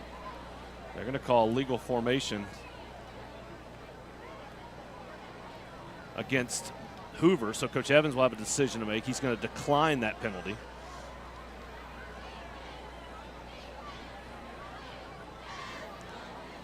He did try to turn his mic on that time. It just didn't quite work. Not a lot has worked tonight. That weather's not going to help it. But a big 3rd down here for the Rebels. They've done a great job. 2 passes on 1st and 2nd down, well defended by the Rebels, just thrown a little bit too far by Schubach, and now 3rd and 10. Anderson again flanked to the left of Schubach. Pressured, going deep, just threw it up. Nobody there. They call a flag. Come on. Mayhall was on the coverage. I don't know if we have that, JV, and I didn't see him do anything. Take a look here. I mean, this was a post route. He's running step for step. He slowed down because the ball was nowhere near. Not even near him. Not even near, and he slowed down. That's all he did. That's an unfortunate call. Another bad call by the officials. Coach Evans talking to the officials on the sideline, obviously not pleased with that call. He was not touched in the first half. Hoover fumbled and they called him down. So not a good job by the officiating crew tonight. 1st and 10. Schubach looking left, throwing right, nobody there. Hannah was on the coverage. That was tighter than what the previous play was. And Hoover coming out trying to throw this thing, but just not having much success. Schubach is 4 of 9 for 26 yards throwing the football. His longest completion of the night is 7 yards. The only success they had was Jonah Winston and the Wildcat. And they got 2 or 3 first downs and then stopped doing it. Schubach goes right, getting his big mittens up there. Hammock knocking the ball down, so it'll be 3rd down and 10. Love that play. Vestavia brings the blitz. You had a twist up front, meaning the defensive end came in. Jordan Ross went around, and then Hammock was rushing from the outside, throws his hand up, gets his hand on the ball, and knocks it incomplete. That's why they train defensive linemen. Once you see that arm motion, get the hands up. Student cam getting wet. Appreciate our students as always. 3rd down and 10. Rushed is Schubach, throws it. He missed Woolen. Pressure though. Mayhall on the rush, and I don't know if that was Faust that hit him. Harrison Faust on the rush. Yeah, great job of Faust bringing the pressure, hitting Schubach as he let go of the football, and forced him to throw it long and incomplete. Wow, so a blown call by the official. Hoover can't take advantage. Now Taft has to be careful catching the football, and it's a low kick. And it'll bound. Taft will come up and get it. 25-30, and he'll go out of bounds. But a nice job stopping it again and gaining 5 or 7 yards. And I was going to say, what a heady play by a freshman. That ball hits the ground, bounces up. If it hits again, it has a chance to take a big roll. Yeah, so big a time. real smart play by Taft to run up, catch it. You don't need a big return from that. You're eliminating the chance at losing 10 or 15 yards by simply recovering it, and now we're going to have another stoppage by the officials. And a timeout on the field. We'll take a break. You're watching the Rebel Nation Sports Network.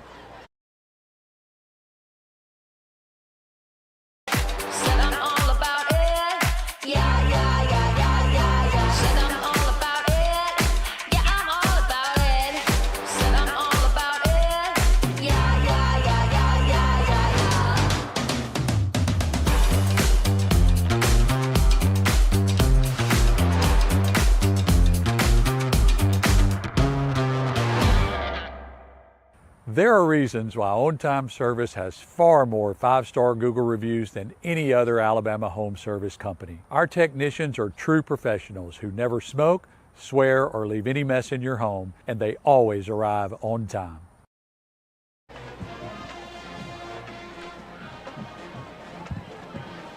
Welcome back to the Rebel Nation Sports Network. Scott Griffin, Chad Pilcher, former quarterback at Ole Miss. There's the rain coming down. Beautiful shot by our crew. I hope BJ's got a jacket. Here we go, back to the action. John Paul Head running. You'll see a lot of that, I would think, Chad, is he very close to a first down. The rain may affect the throwing of the football. It doesn't affect that. That is a big, strong, fast quarterback coming downhill, ready to hit somebody. Second down and 1, and a flag down procedure. Somebody moved a little before the snap. Josh Franklin has this offense, and you remember last week, Robert thought the pace wasn't what he wanted, and they have quickened that tonight for sure. They have. Sometimes what happens is you try to go a little too fast, the guys don't get set the way you want. That appears to be what happened there. Second down and 6.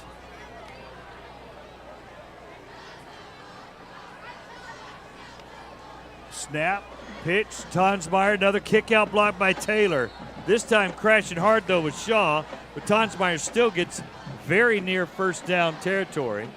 Taylor has been blocking well, leading the way, has he not? He's done a good job. Such a utility player. You can let him run it, you can throw it to him, or they're blocking in the run game by Taylor, and that's what you need. You need guys that can really fit certain, maybe they don't fit a specific position, but they can be an athlete and make plays, and that's, again, the thing that this offensive staff does a great job of putting guys in places to make a play. Jordan Ross at wideout. 3rd and 2. Head. I think he's got the first down. He's over the 45-yard line. So Tonsmeyer has been leading in rushing, but Head has a couple of touchdowns, and he's, well, I say that, he's got 110 yards rushing. They have the ball 1st and 10 at their 46. Handoff, Tonsmeyer left side's got room. 45-40, lowers his shoulder. He's inside the 35-yard line for the Rebels, dominating the line of scrimmage. Still Lowry on the catch. Watch the offensive line here. Offensive line gets a great push, great job of blocking. Now watch Keon Richardson out on the edge as well. He did a great job of blocking. Back to the action, and 7 or 8 yards there, and they go so fast we can't get back to the replay. Tonsmeyer again with the 7-yard gain.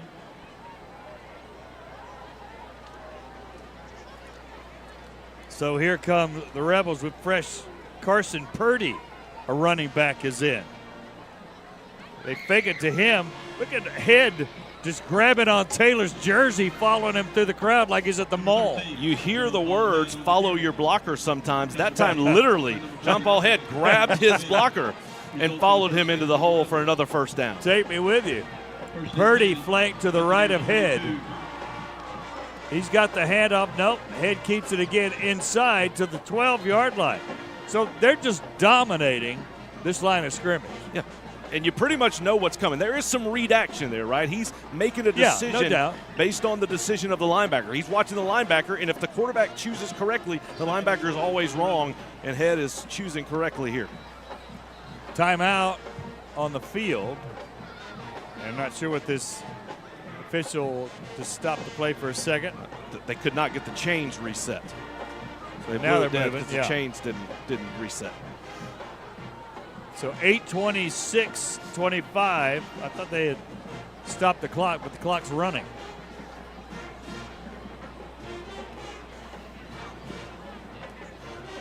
In motion, Taylor. Handoff. That's Purdy, and he'll get knocked back. He might have got to the 11-yard line for a 2-yard gain. And another thing they've been able to do, they're running out of passing formation. So that time you had a wide out left, you had 2 receivers to the right side with a slot, and then you're running the football still with that zone read look. Purdy's a sophomore, and I don't recall him being in a game so far this year. Kind of amazing, got thrown in there here. Pretty impressive depth at that running back position. Charlie Ingram at a tight end. Head around in.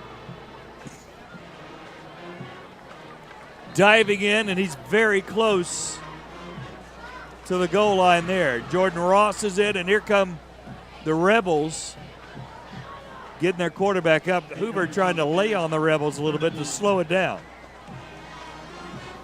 3rd and short. They're wearing the Bucks out. Head left side, bouncing outside, touchdown.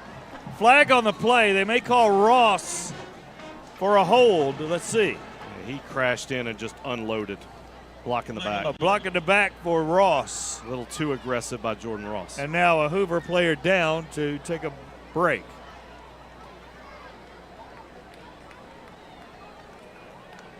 So that'll back Vestavia up. And that was a 3rd down play as well.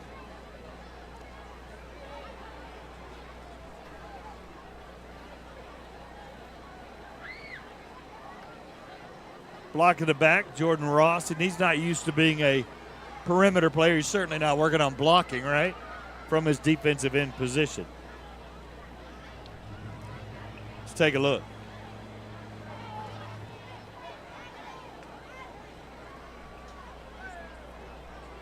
Here it is again, Chad.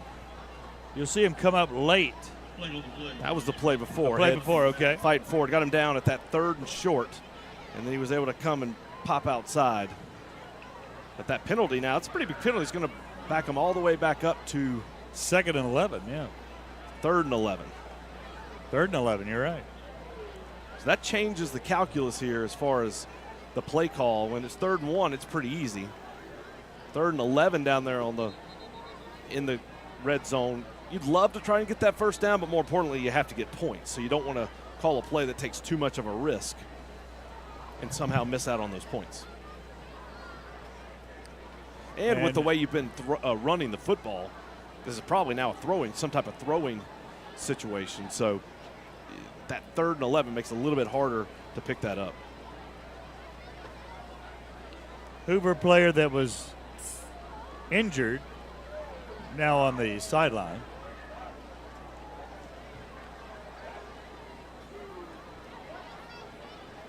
But just can't say enough about this Vestavia offensive line.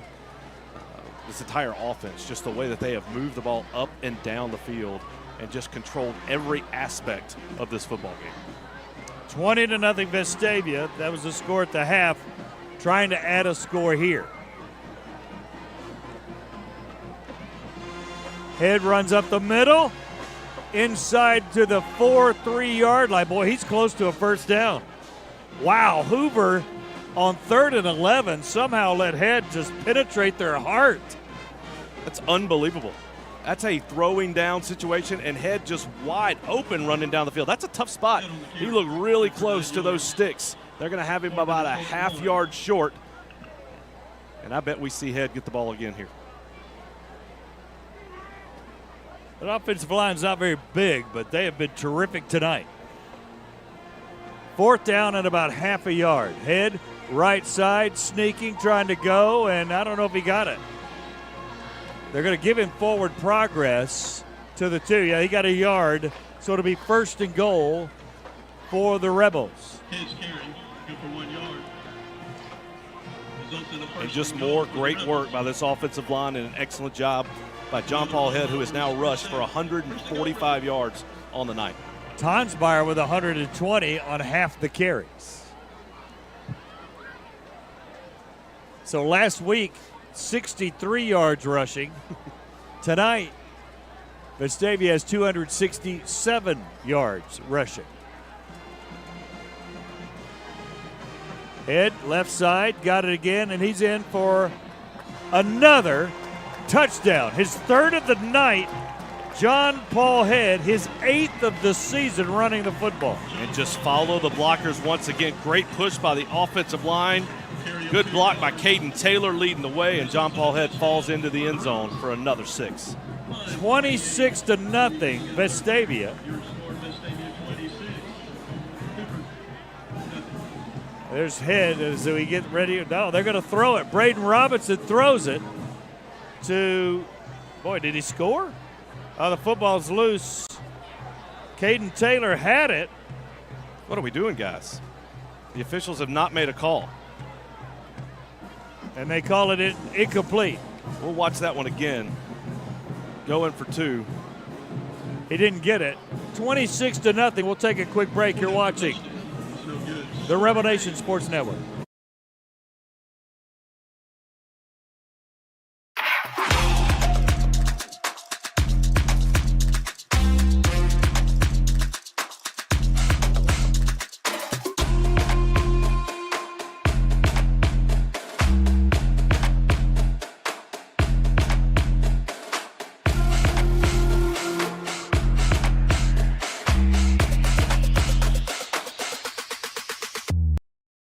Rebel Athletics would like to thank Ross Neely, Yearly and More, Kathy Smith Remax, Alexander Shonora, Alabama Pain Physicians, Streamline Scientific, Molecular Designs, Arc Realty, and LeMaster Medical for their contributions.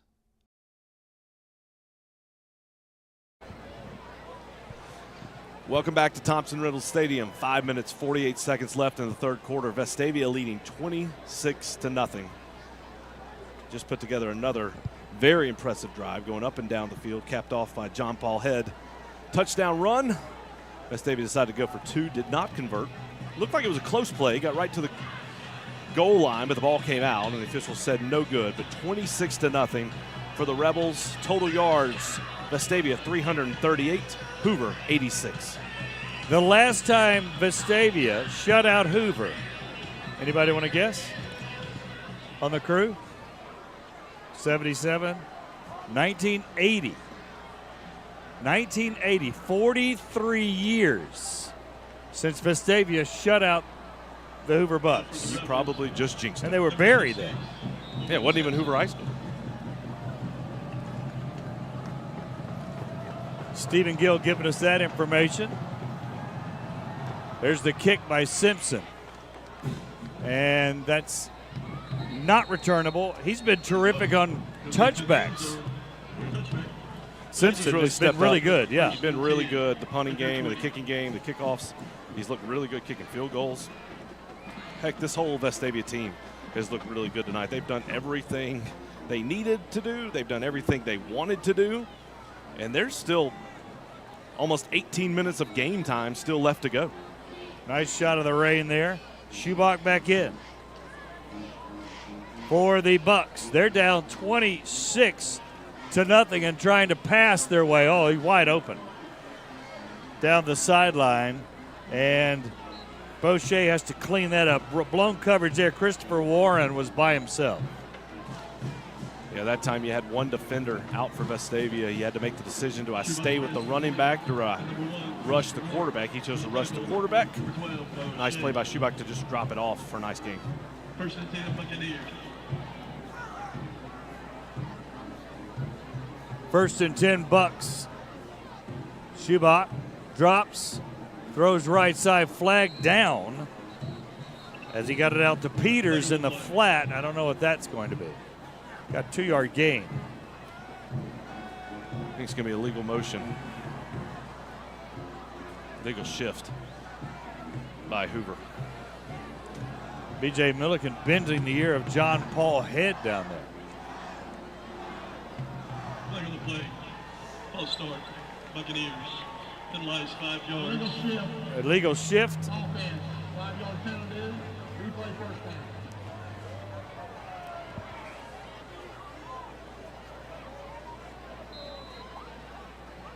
Good shot of Robert Evans there. First down and 15.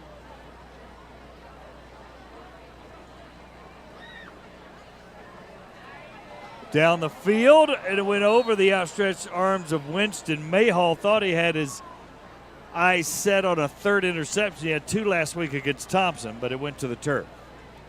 First, I like those cleats that Mayhall wearing. Very cool. And second, he has a nose for the ball.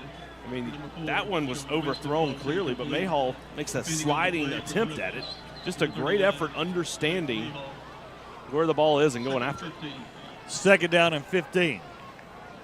Hoover hasn't had much go right tonight besides Jameis Winston's brother, Jonah, for a few snaps Football's still loose, but they're going to blow it dead. That was a screen to Warren, and that picked up about 10. That was a good play call there. Vestavia bringing the pressure, blitzing. And if you can run a screen, what happens on a screen is the offensive lineman release. You throw it behind the line of scrimmage, and then it gives you a nice little tunnel to pick up good yardage. That's what happened there. It's going to put them in a third and medium situation in a place where Hoover has to convert and try to get something to keep this drive alive. Might go for it near the 50. It's almost desperation time, 26-0 if they don't get it. 4:14 and counting in the football game.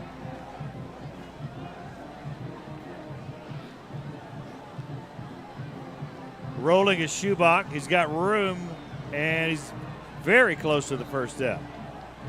That is going to be right at the sticks. Plaisance came up with a tackle, Hedgeman, but they'll give him the first.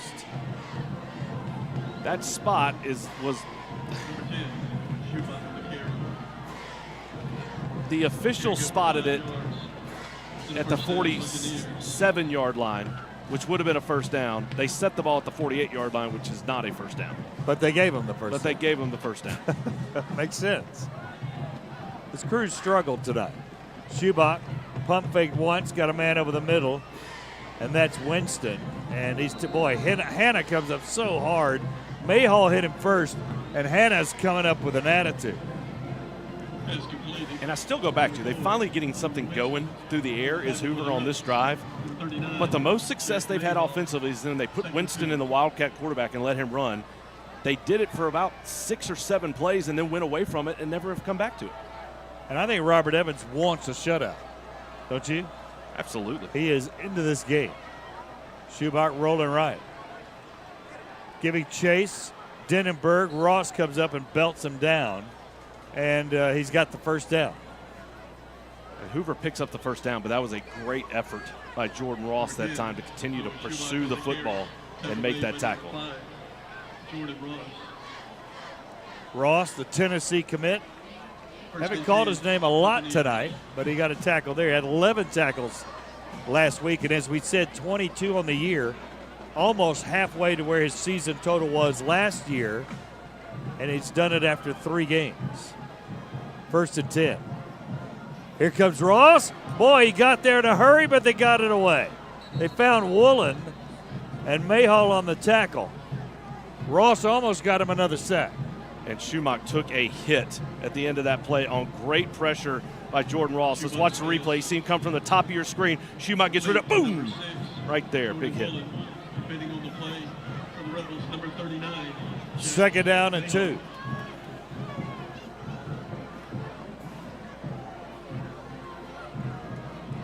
Second and 2, Buccaneers. Football at the 29-yard line. Schubach throws, first down. Host of Rebels there for Christopher Warren. And the Bucks are methodically moving down the football field and moving the chains. Number 1, Christopher Warren on the reception. On the tackle for the Rebels, number 45, Gibson Bean. Number 12, Bo Shea. 1st and 10, Buccaneers. RPO fake. They had a man open, Winston, but a little tall. Bo Shea was right there, but just went off Winston's hand. And that's a story of how tonight's gone. It was exactly as you called it. It was a run-pass option. He pulls it out. He has Winston running right down the hash marks, wide open, and just let him a little bit too far, and it falls incomplete. If he catches that, he's at a minimum inside the 10-yard line. He could have got lit up by Shea, but then Shea changed at the last moment to try to pick it off. 2nd and 10. 26-0 with 1:25 to go.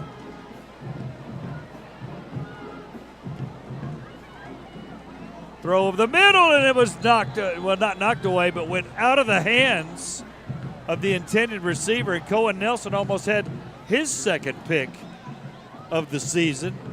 And that was Avery Crawford, the junior, who just couldn't haul it in. Yeah, that wasn't too bad of a throw, but I think Crawford felt the pressure coming from Nelson and others. Didn't quite commit to that one. Unfortunate it wasn't picked off. 3rd down and 10. Rebels trying to hold onto a shutout here. First time in 43 years. Throw of the middle caught by Winston. He's down at the 8. A little bit too much cushion there for the pusher. You don't want to give up anything deep, but gave him a little too much room there. Nice job by Winston. That ball was thrown a little bit behind him to spin around, make that catch, and get another first down. This has been a good drive by Hoover. They've really thrown the ball well, moved it around, and got the ball to their playmakers. First and goal for the Buccaneers. First and goal for the Bucks.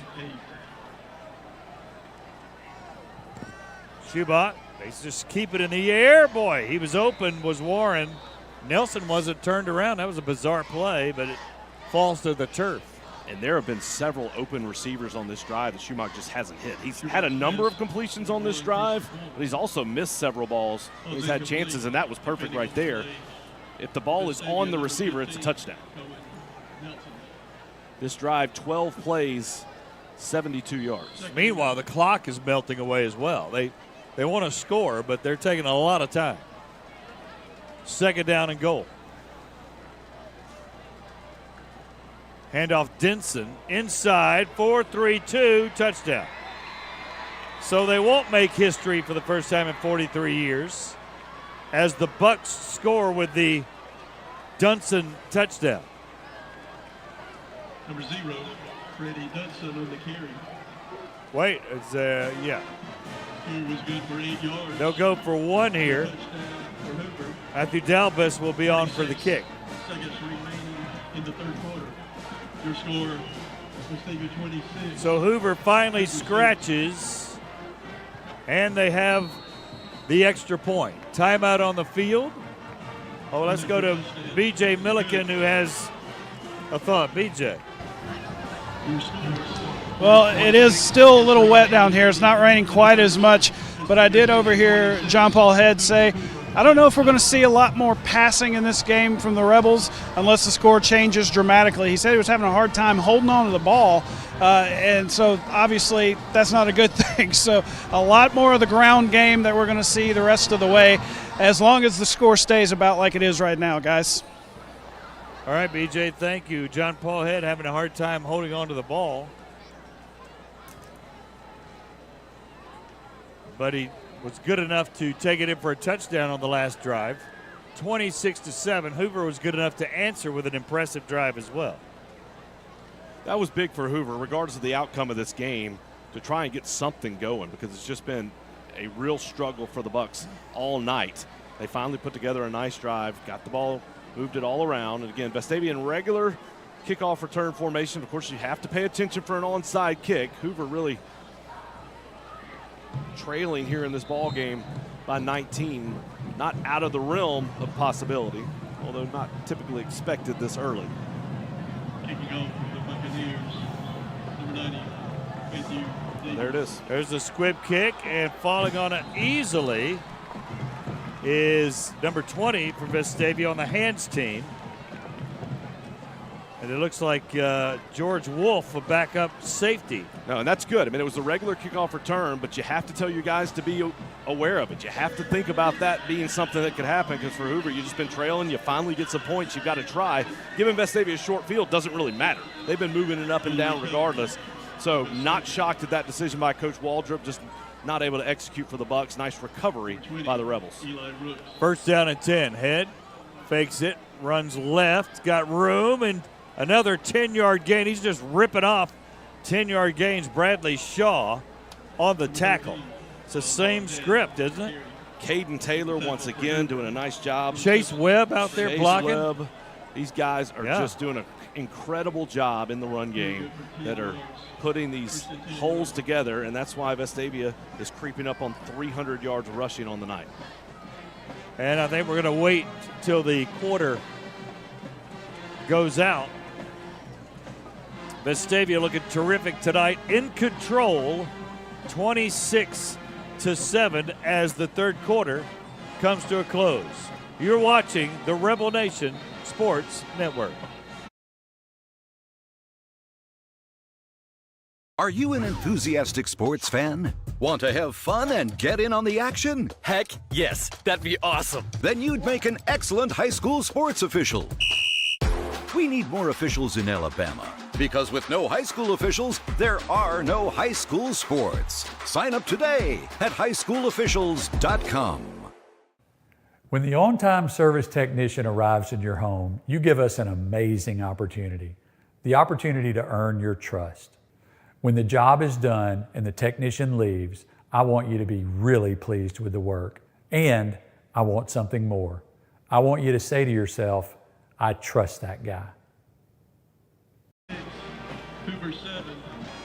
Ladies and gentlemen, at this time, would you please stand for the lowering of the colors?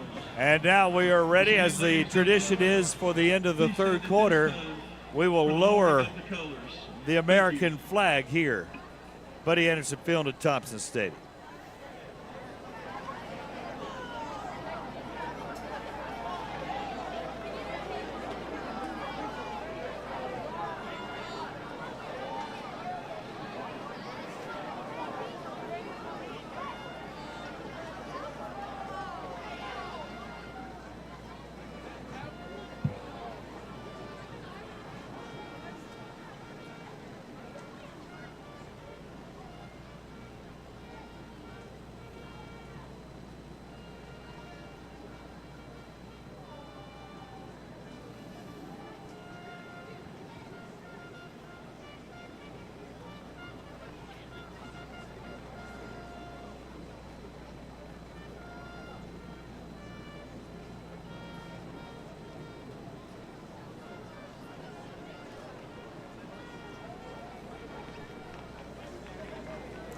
And the flag.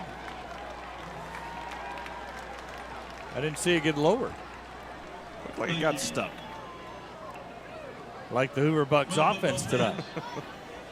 And students, for all you who And the thing about that, though, is it's because of the Vestavia defense. I mean, it's been, it's just been complete control all night long in all phases of this ballgame. They've had a drive and a half. Other than that, nothing at all. So even after the drive just then, Hoover still only has 95 yards passing, 171 total yards, and they've probably got 70 on that, right? And ironically, they've thrown it better once the rain started. They started throwing it a little bit better, just didn't throw it real well in that first half. So to show you how much Vestavia's dominated, they still have a 2-to-1 ratio in yardage after that long drive by the Buccaneers. Amazing.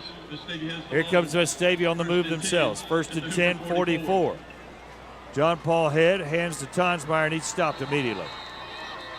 Again, Philanding Drame, big defensive tackle. He's had a pretty good game for the Bucks. He's a junior. And that's the kind of plays you haven't seen Hoover make on first down. That there have been very few series where the Hoover defense has come up with a stop for no gain or any type of loss of yardage on first down. Vestavia's been playing in front of the sticks this entire ball game, and that's what allows them to get into their rhythm. Second down and 10. Mann and Webb, some backup wide receivers on the left side. Head's got a full head of steam. Man, look at him. Just a Tim Tebow run there. Lowering his shoulder. Watch this. Watch him stay behind his pads, contact 2 yards down. He keeps going and picks up another 10. That is incredible by John Paul Head. Braden Gerstenberg came up there from his safety position and just hung on. He also ran over Trey Sanders. And the thing about this Vestavia offense and what they're doing is the Hoover defensive line is bigger than this Vestavia offense, but it just hasn't mattered. Handoff, Tonsmeyer inside. He's got running room to the 27-yard line. He's got 5 yards. And the Rebel machine continues just to chew up yardage. And they're taking a little more time here, obviously, with the big lead in this ball game. You want to keep going. You want to keep scoring. But at this point in the fourth quarter, you've got a nice lead. You're going to slow down a little bit more, especially since you know you're probably keeping the ball on the ground. 2nd down and 6. Fake to Tonsmeyer, head around left end, still around left end to the 19-yard line. He's bumped out by Jeremy Cook. But another first down for the Rebels, who have 21 on the night. Hoover has 9. And that just took Vestavia over 300 yards rushing. 44 carries, 304 yards. John Paul Head has 177 of those yards. William Tonsmeyer, 125.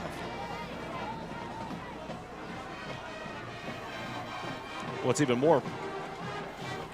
Handoff, Tonsmeyer inside, and he'll still fall forward. He got kind of stopped near the line, but that's the way it's going for Vestavia. Fall forward for 2 or 3. Well, and that's the thing. It's a lot of carries. That's the 45th carry of the ball game, but they're averaging 7 yards a rush. And so it's just continuing. And you talk about, again, playing in front of the sticks. One guy has carried it besides Tonsmeyer and John Paul Head. Clearly that was the game plan. One guy's carried the football besides Head and Tonsmeyer. And Head's 7 of 11 through the out air. Of 44 carries. They just haven't needed to throw the football. Second down and 8.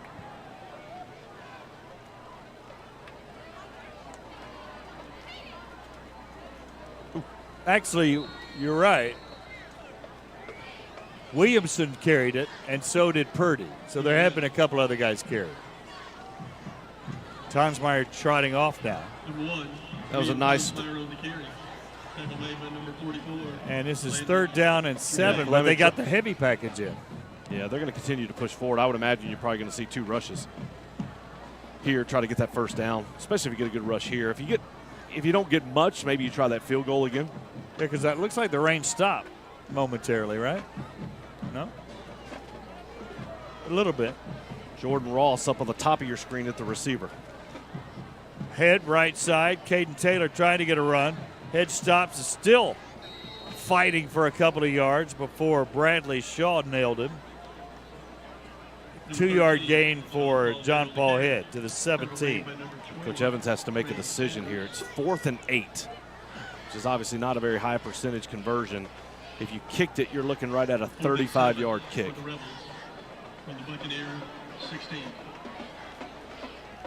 And they will kick it.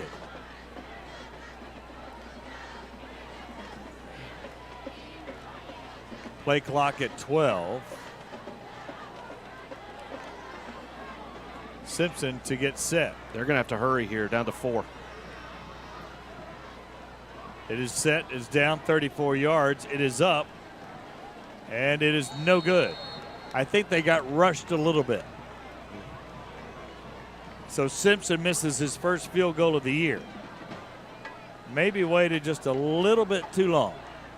Yeah, they didn't send him out till about 20 seconds left on the play clock, and then by the time the official, they brought in a new ball as well, so they had to dry the ball off, took a little time to get the new ball in, and then ultimately had to rush. And that's just another example of points that Vestavia has given away tonight. It just is a number of points that they've had a chance to put up on the board. This could easily be 40 from an offensive standpoint for Vestavia, and that's why you see Coach Evans so pumped up and fired up. He does not want these guys to relax.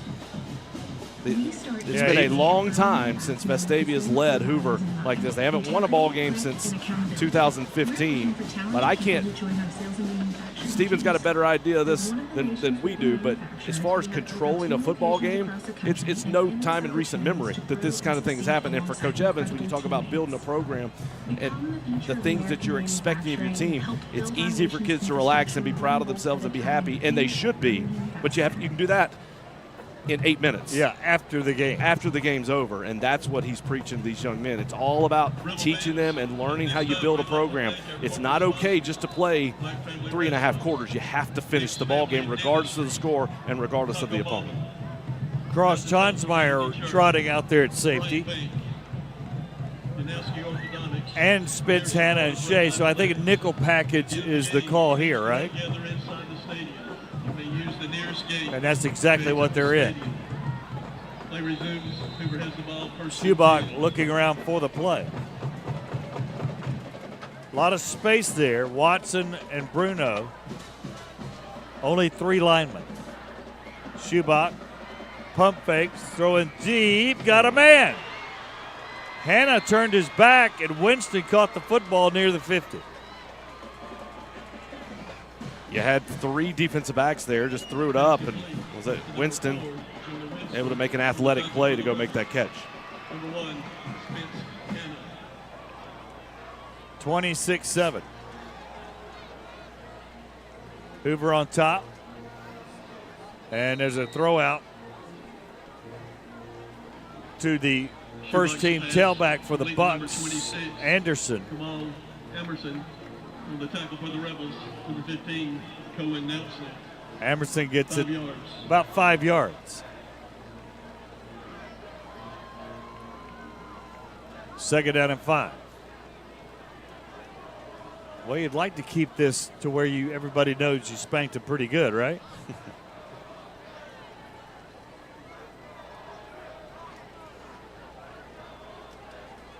Throw out to Peters, and he's out of bounds at the 41-yard line. So Hoover suddenly got some rhythm offensively. Yeah, you talk about the score. I think it's still a game. If Hoover goes down and scores real quick, you get to about the 6-minute mark, and they're only 2 scores down.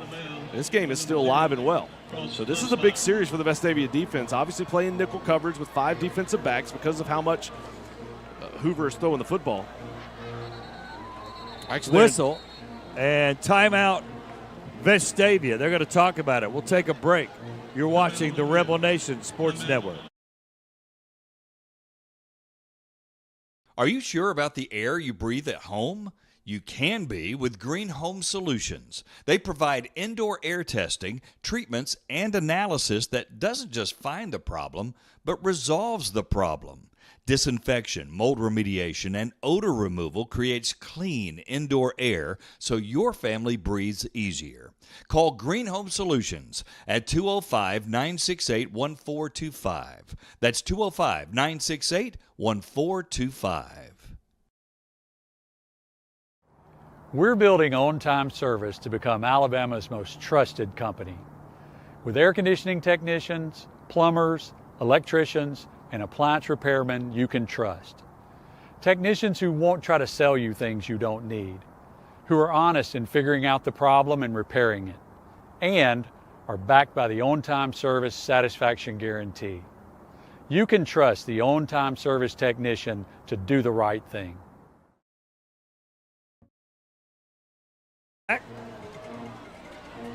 Schubach rolling, dropping, is picked off. Spence Hanna is there, getting chased and drugged down by Jordan Woolen. But the Rebels stopped that drive by the Bucks. It was inevitable. Spence Hanna playing center field, sitting right there at the free safety, thrown right to him. Nice return. Woolen makes the tackle, but a big play by the Vestavia defense after Hoover had gotten a little something going on back-to-back drives, moved the ball, throwing the football. The Rebels defense comes up with a big play. 1st and 10 here. The Rebels would love to milk it out and score a touchdown. 375 yards to 210 for Hoover. Head, fakes it, makes one man miss, gets on the outside. 35 slides at the 36-yard line. Pretty smart move for John Paul Head. Started out with a very athletic play. There was nowhere to go on that play. He completely flipped the field to run to the left side and then smartly goes down rather than taking an unnecessary hit.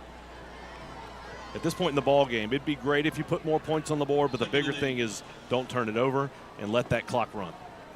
2nd down and 8.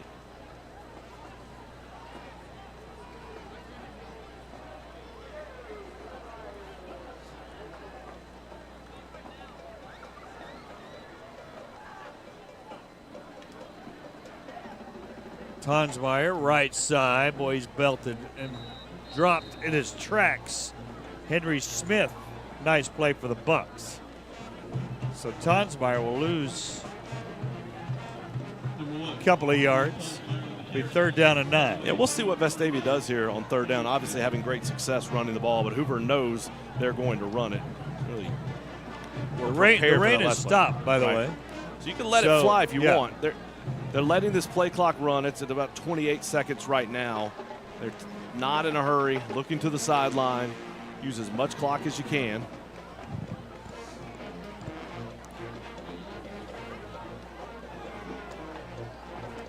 Third down and 9.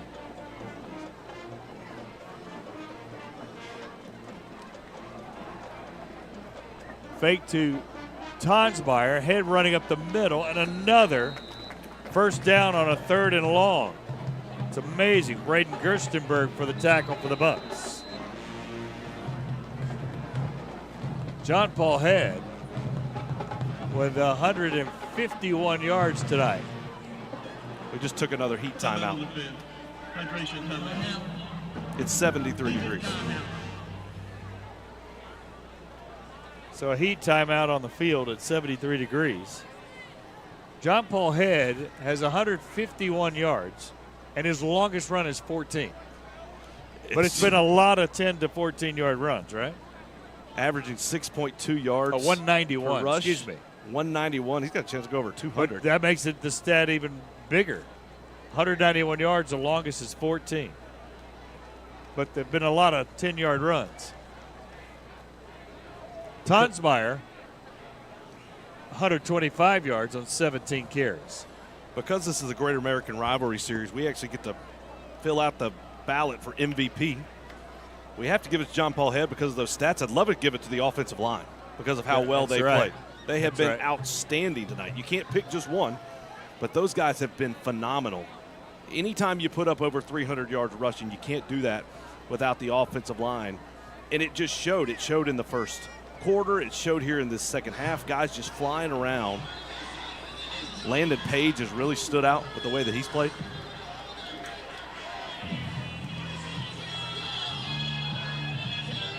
Heat timeout is over. We haven't needed it all night. That's another thing you'd like to see at the discretion of the officials, right? Or say if it's below, if it's below 80, you don't need a heat timeout, maybe. So now for Vestavia, the bigger thing, look, the first down's great, but as you get a first down, that means the clock continues to run. First down and 10. 46-yard line of the Bucks. Fake handoff, Tonsmeyer, same play, same result. 35-yard line. I mean, they're just chewing these Bucks like tobacco. It's just gashing them. And at this point, it's just, from the defensive standpoint, you see a lot of Bucks with their hands on their hips. Just kind of, they're trying. You know the run is coming, and there's nothing you can do about it. 51 carries on the night for Vestavia Hills. 51 carries, 329 yards.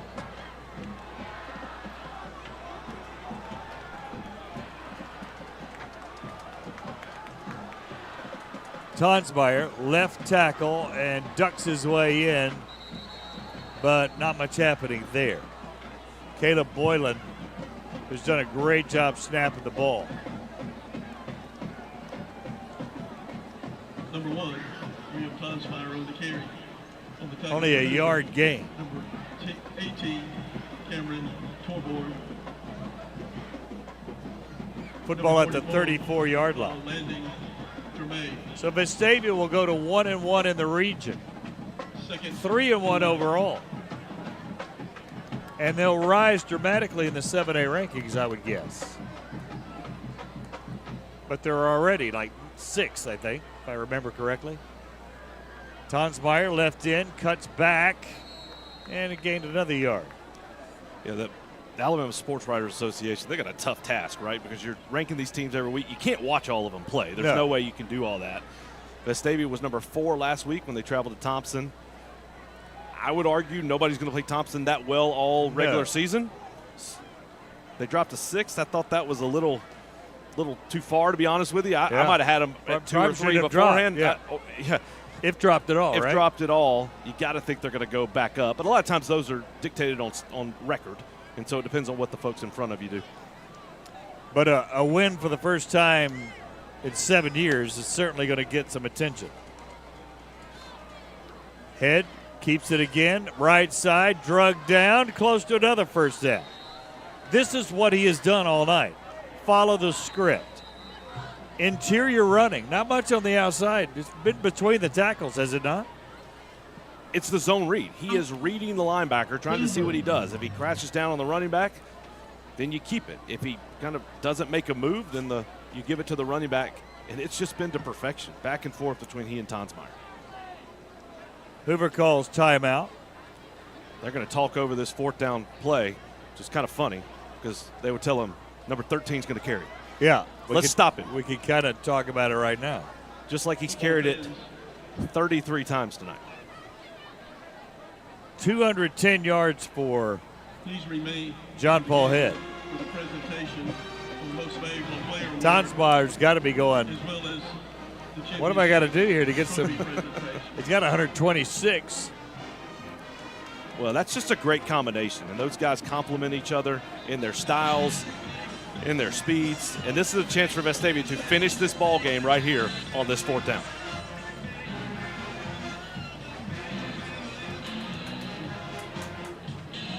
Fourth down and 1.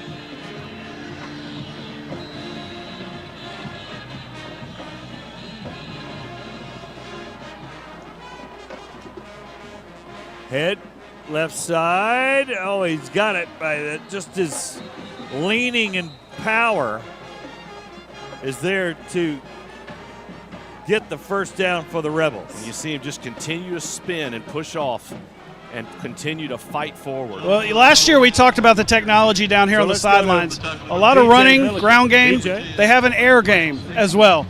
Check out the drone that's flying at the end of the end zone. That is to get an all-22 view for the coaches. It has been flying rain or shine the whole time. Hudson Long, a Vestavia Hill student, mans it and says that it is tethered to a string or a cable. And I asked him about the battery power. It is actually hooked with that tether to a battery. So pretty cool stuff down here.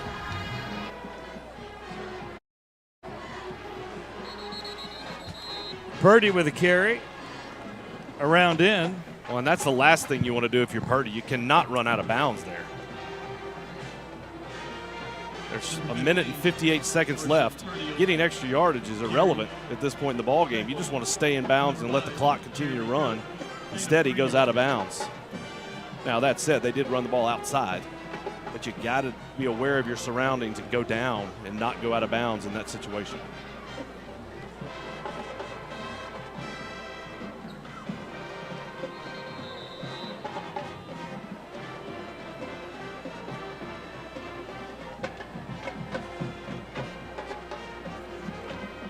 That carry for the Rebels was Williamson, who's gotten a couple of carries here tonight.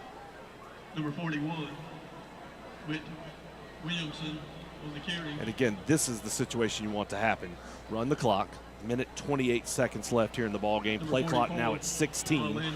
It's a third down play. Vestavia had a chance to run it out if not for that out of bounds play. So now they'll try to eat up some more clock and potentially convert another first down here. Football at the 20. Head rolling right, throws it, got a man, he dropped it. That was Richardson at the 20. And he dropped the football. A little bit low on the throw, but fourth down and 5. I don't remember when the last time Vestavia threw the ball was. It's been a long time. Certainly wasn't in this fourth quarter. I don't know that they threw one in the third quarter. Richardson was open. After all those runs, you're certainly going to bite from a defense. Just unable to hold on. Now, fourth down for the Rebels.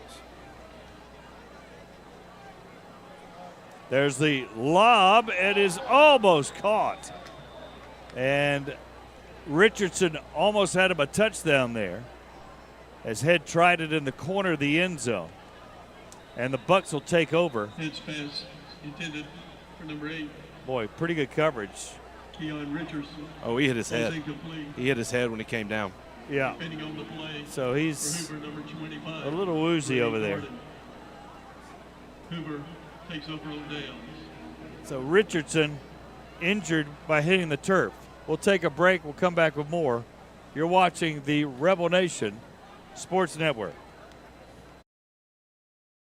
There are reasons why On Time Service has far more 5-star Google reviews than any other Alabama home service company. Our technicians are true professionals who never smoke, swear, or leave any mess in your home, and they always arrive on time.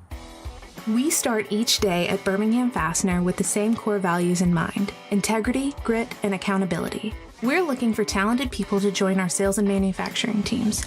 As one of the nation's leading manufacturers, we have over 10 locations across the country and endless opportunities to grow and succeed alongside incredible teammates.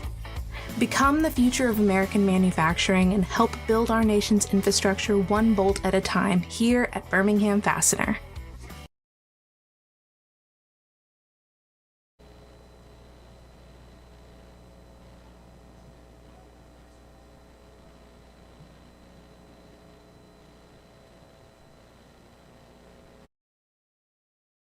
Are you sure about the air you breathe at home? You can be with Green Home Solutions. They provide indoor air testing, treatments, and analysis that doesn't just find the problem, but resolves the problem. Disinfection, mold remediation, and odor removal creates clean indoor air so your family breathes easier. Call Green Home Solutions at 205-968-1425. That's 205-968-1425. We're building On Time Service to become Alabama's most trusted company. With air conditioning technicians, plumbers, electricians, and appliance repairmen you can trust. Technicians who won't try to sell you things you don't need, who are honest in figuring out the problem and repairing it, and are backed by the On Time Service Satisfaction Guarantee. You can trust the On Time Service technician to do the right thing. Lifeline's ministry is necessary because God has ultimately called the body of Christ to manifest the gospel to vulnerable children. We see it beginning in the Old Testament in the Pentateuch. God continues to renew that call over and over and over again to the people. Lifeline, in its role, comes alongside the church with that very narrow specialization to allow the church to live out the mission that the church has been given to proclaim the gospel through orphan care. Welcome back. Keon Richardson hitting his head on the turf, slowly walking off, and he is under care on the far side of the field, walking away to the locker room. And there's a shot of Keon. I think he's okay. He just hit his head, and they took precaution to make him stay there and not move until some time elapsed. Yeah, that's certainly a great sight to see Keon Richardson walking off the field. It did look a little scary for a second there. Went up for the fade route in the end zone, landed, hit his head. Unfortunately, he is walking off under doctor's care. 26-7, under a minute to go here. Schubach throws it outside, and the Rebels do a nice job defending, and they got Woolen over there. Gibson, Bean, Plaisance, Hannah, Hammock, all over there. First teamers still in for Robert Evans. And we've made a big deal about the offense and what they've done, and rightfully so, but this defense has been phenomenal tonight. 211 yards really of total offense, and with the exception of that one drive where they put 70 up, it has been nothing doing for the Hoover Bucks. Third down and 10. 17 seconds to go.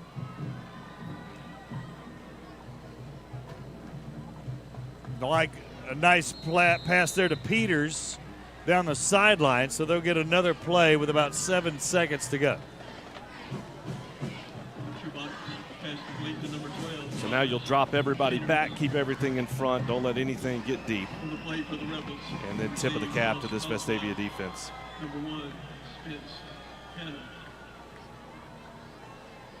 Last play of the game coming. Watson dropping back, Bean dropping back.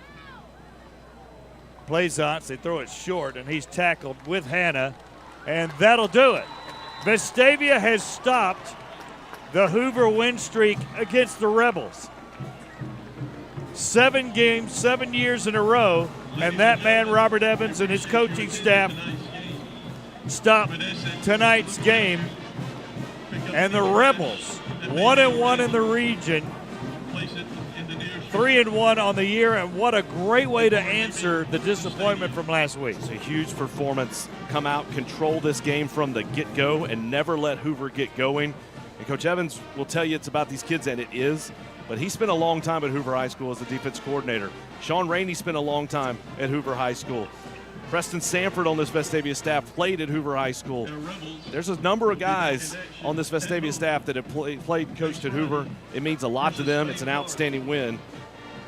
And they're going to enjoy this one not only for that, but because of what it does in the region standings, getting their first region victory. We'll take a break. We'll come back with a post-game celebration and interview with Robert Evans. You're watching the Rebel Nation Sports Network.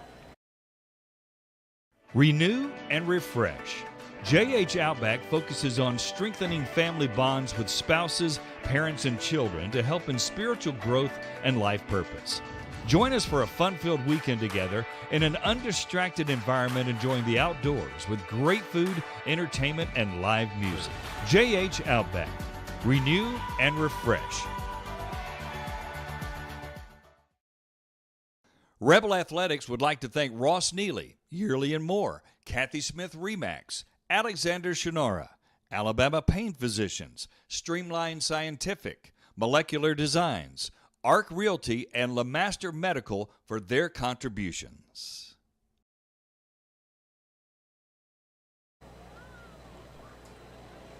Welcome back to Buddy Anderson Field, Thompson Stadium here. And the Rebels winning 26-7. Trying for their first shutout since 1980. That didn't happen, but they stopped the 7-game streak here tonight.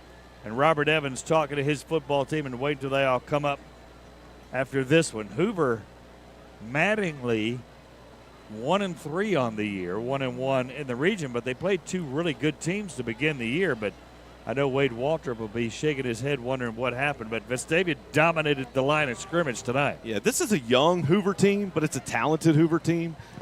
To me, I'm not shocked that Vestavia won the game. I'm shocked at the manner in which they won the game, the way that they controlled it, and it really wasn't even close. That's what's surprising to me, but you see that reaction there? These kids expected to win this ball game. They expected to come out and do what they did here tonight, and that's what's happening in this program under head coach Robert Evans. He is making these kids believe. They put in the work, they prepared, their coaching staff gives them an opportunity to win every single night, and man, did they perform tonight. No doubt about it. And he's still talking to his team. B.J. Milliken will have the post-game interview in just a moment, but a terrific game for the Rebels, 26-7. So they had given up 10 points in the first two games, had given up only 7 through 3.5 quarters, and then only gave up 7 tonight. Just an incredible performance. They did everything they need to do, and now we'll head down to B.J. Milliken, who has head coach Robert Evans. He's still talking to his team there for a second.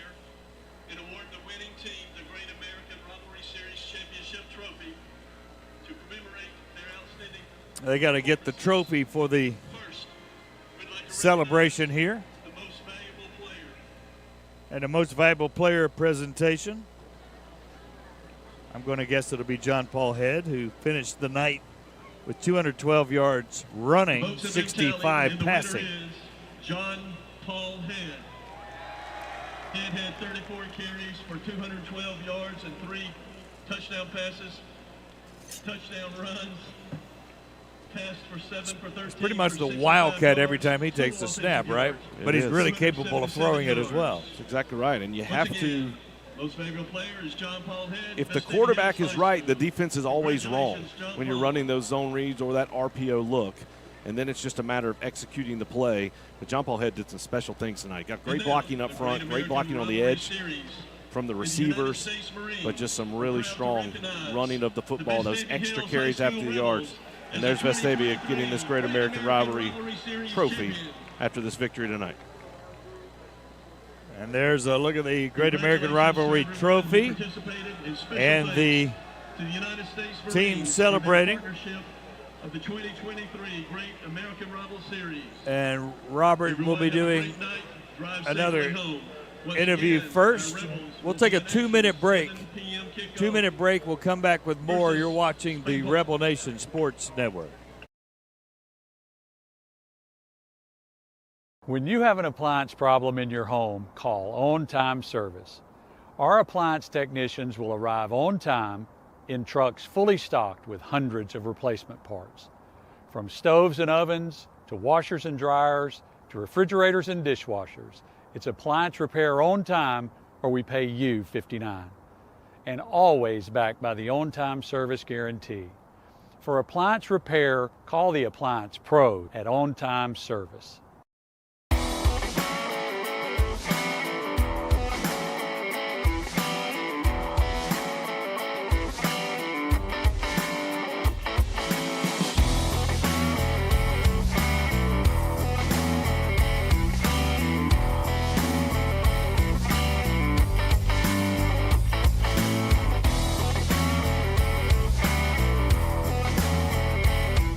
Your future is here at Birmingham Fastener.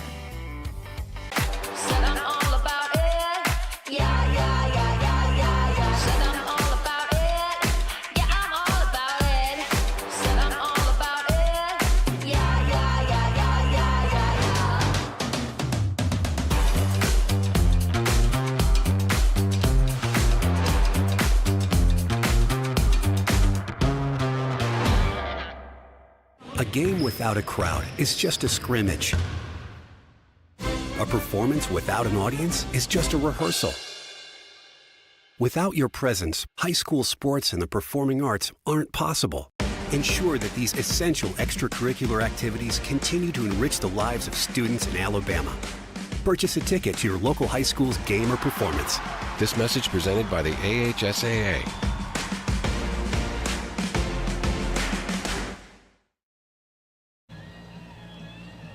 (26-7) the final. There's a look at the mayhem. B.J. Milliken has the winning coach, Robert Evans. Coach, first win over Hoover since 2015. It's got to feel pretty good. Well, really, it's we've won once the last 17 tries, so it's hard for these wins to come by. You know, I wish the weather would have held off and our crowd could have stayed all the way to the end, but it doesn't matter. This is a huge win, not just because it was Hoover. I think we're a better team. We thought we were the better team going in, and that proved to be true. And that hadn't been the case in several years, and so they're still trying to kind of find their identity. They haven't been kind of back to the state finals in 7 years, but that's not my concern. My concern is these guys. We've got a chance on any night when JP plays like he does, and we played a clean, physical football game, and we really took it to them. And we were the more physical team, and that won out, and probably would have liked to pace more in the second half to score more, but just decided to get this game over with and on to the next one. Spain Park's a quality team. They're actually, I think, better than Hoover, and so we'll have our hands full next week. We talked about the physicality at half. You just mentioned it. What did it show you, that last drive, that 5-minute drive, just how tough this team is and how resilient they were? Well, I don't know. I mean, we got a bunch of 200-pounds guys up front, but we had a good plan. Coach Franklin and his staff did a great job this week. Really, both coordinators, I thought, called a pretty good game. And yeah, this was tradition and toughness right at you. And wouldn't have any other way. Not a better opponent to go right at you and win than Hoover. You and Myra Miles both have Hoover ties. This one's got to feel a little sweeter. Yeah, it's a little bit sweet. You know, I grew up not liking Hoover, and I worked there 8 years. And, you know, there's probably some personal stuff deep down that's not great, but, you know, that's what a good rivalry is. There's good people over there. I enjoy my time, and kids are kids. And, I have great relationships with the kids I coached over there. But this one's special, no question. But it's on to the next one. Get up and thank the Lord for another day tomorrow and get to work on Spain Park. Congrats, Coach. Thank you. Yes, sir. That's B.J. Milliken with Robert Evans. What a game, 26-7. Total domination by Vestavia. I'm not surprised by the win. I am a bit surprised by the domination.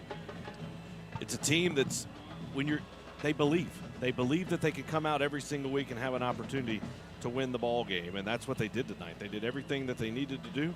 They controlled the ball. They ran it up and down, and again, to put over 400 yards up, just outstanding with the way that they played and the way that they controlled the ball game. Just an outstanding performance by the Rebels here tonight. All right, great performance. John Paul hit over 200 yards rushing, and Another score, Thompson beat Spain Park 55-14, and Hewitt won big. Vestavia is trying to knock on that door of supremacy in Region 3. My thanks to our crew, John Versiglio on Instant Replay, John Rocket directing us, Toby Carter on a camera, Randy Mize, Fletcher Tubbs on cameras, BJ Milliken on the sidelines, Chad Pilcher, of course, my partner in the booth, Stephen Gill, Roger Jackson on stats. For all the guys, thanks for watching. The final again, Vestavia 26, Hoover 7, 7 years, and it's done. You've been watching the Rebel Nation Sports Network.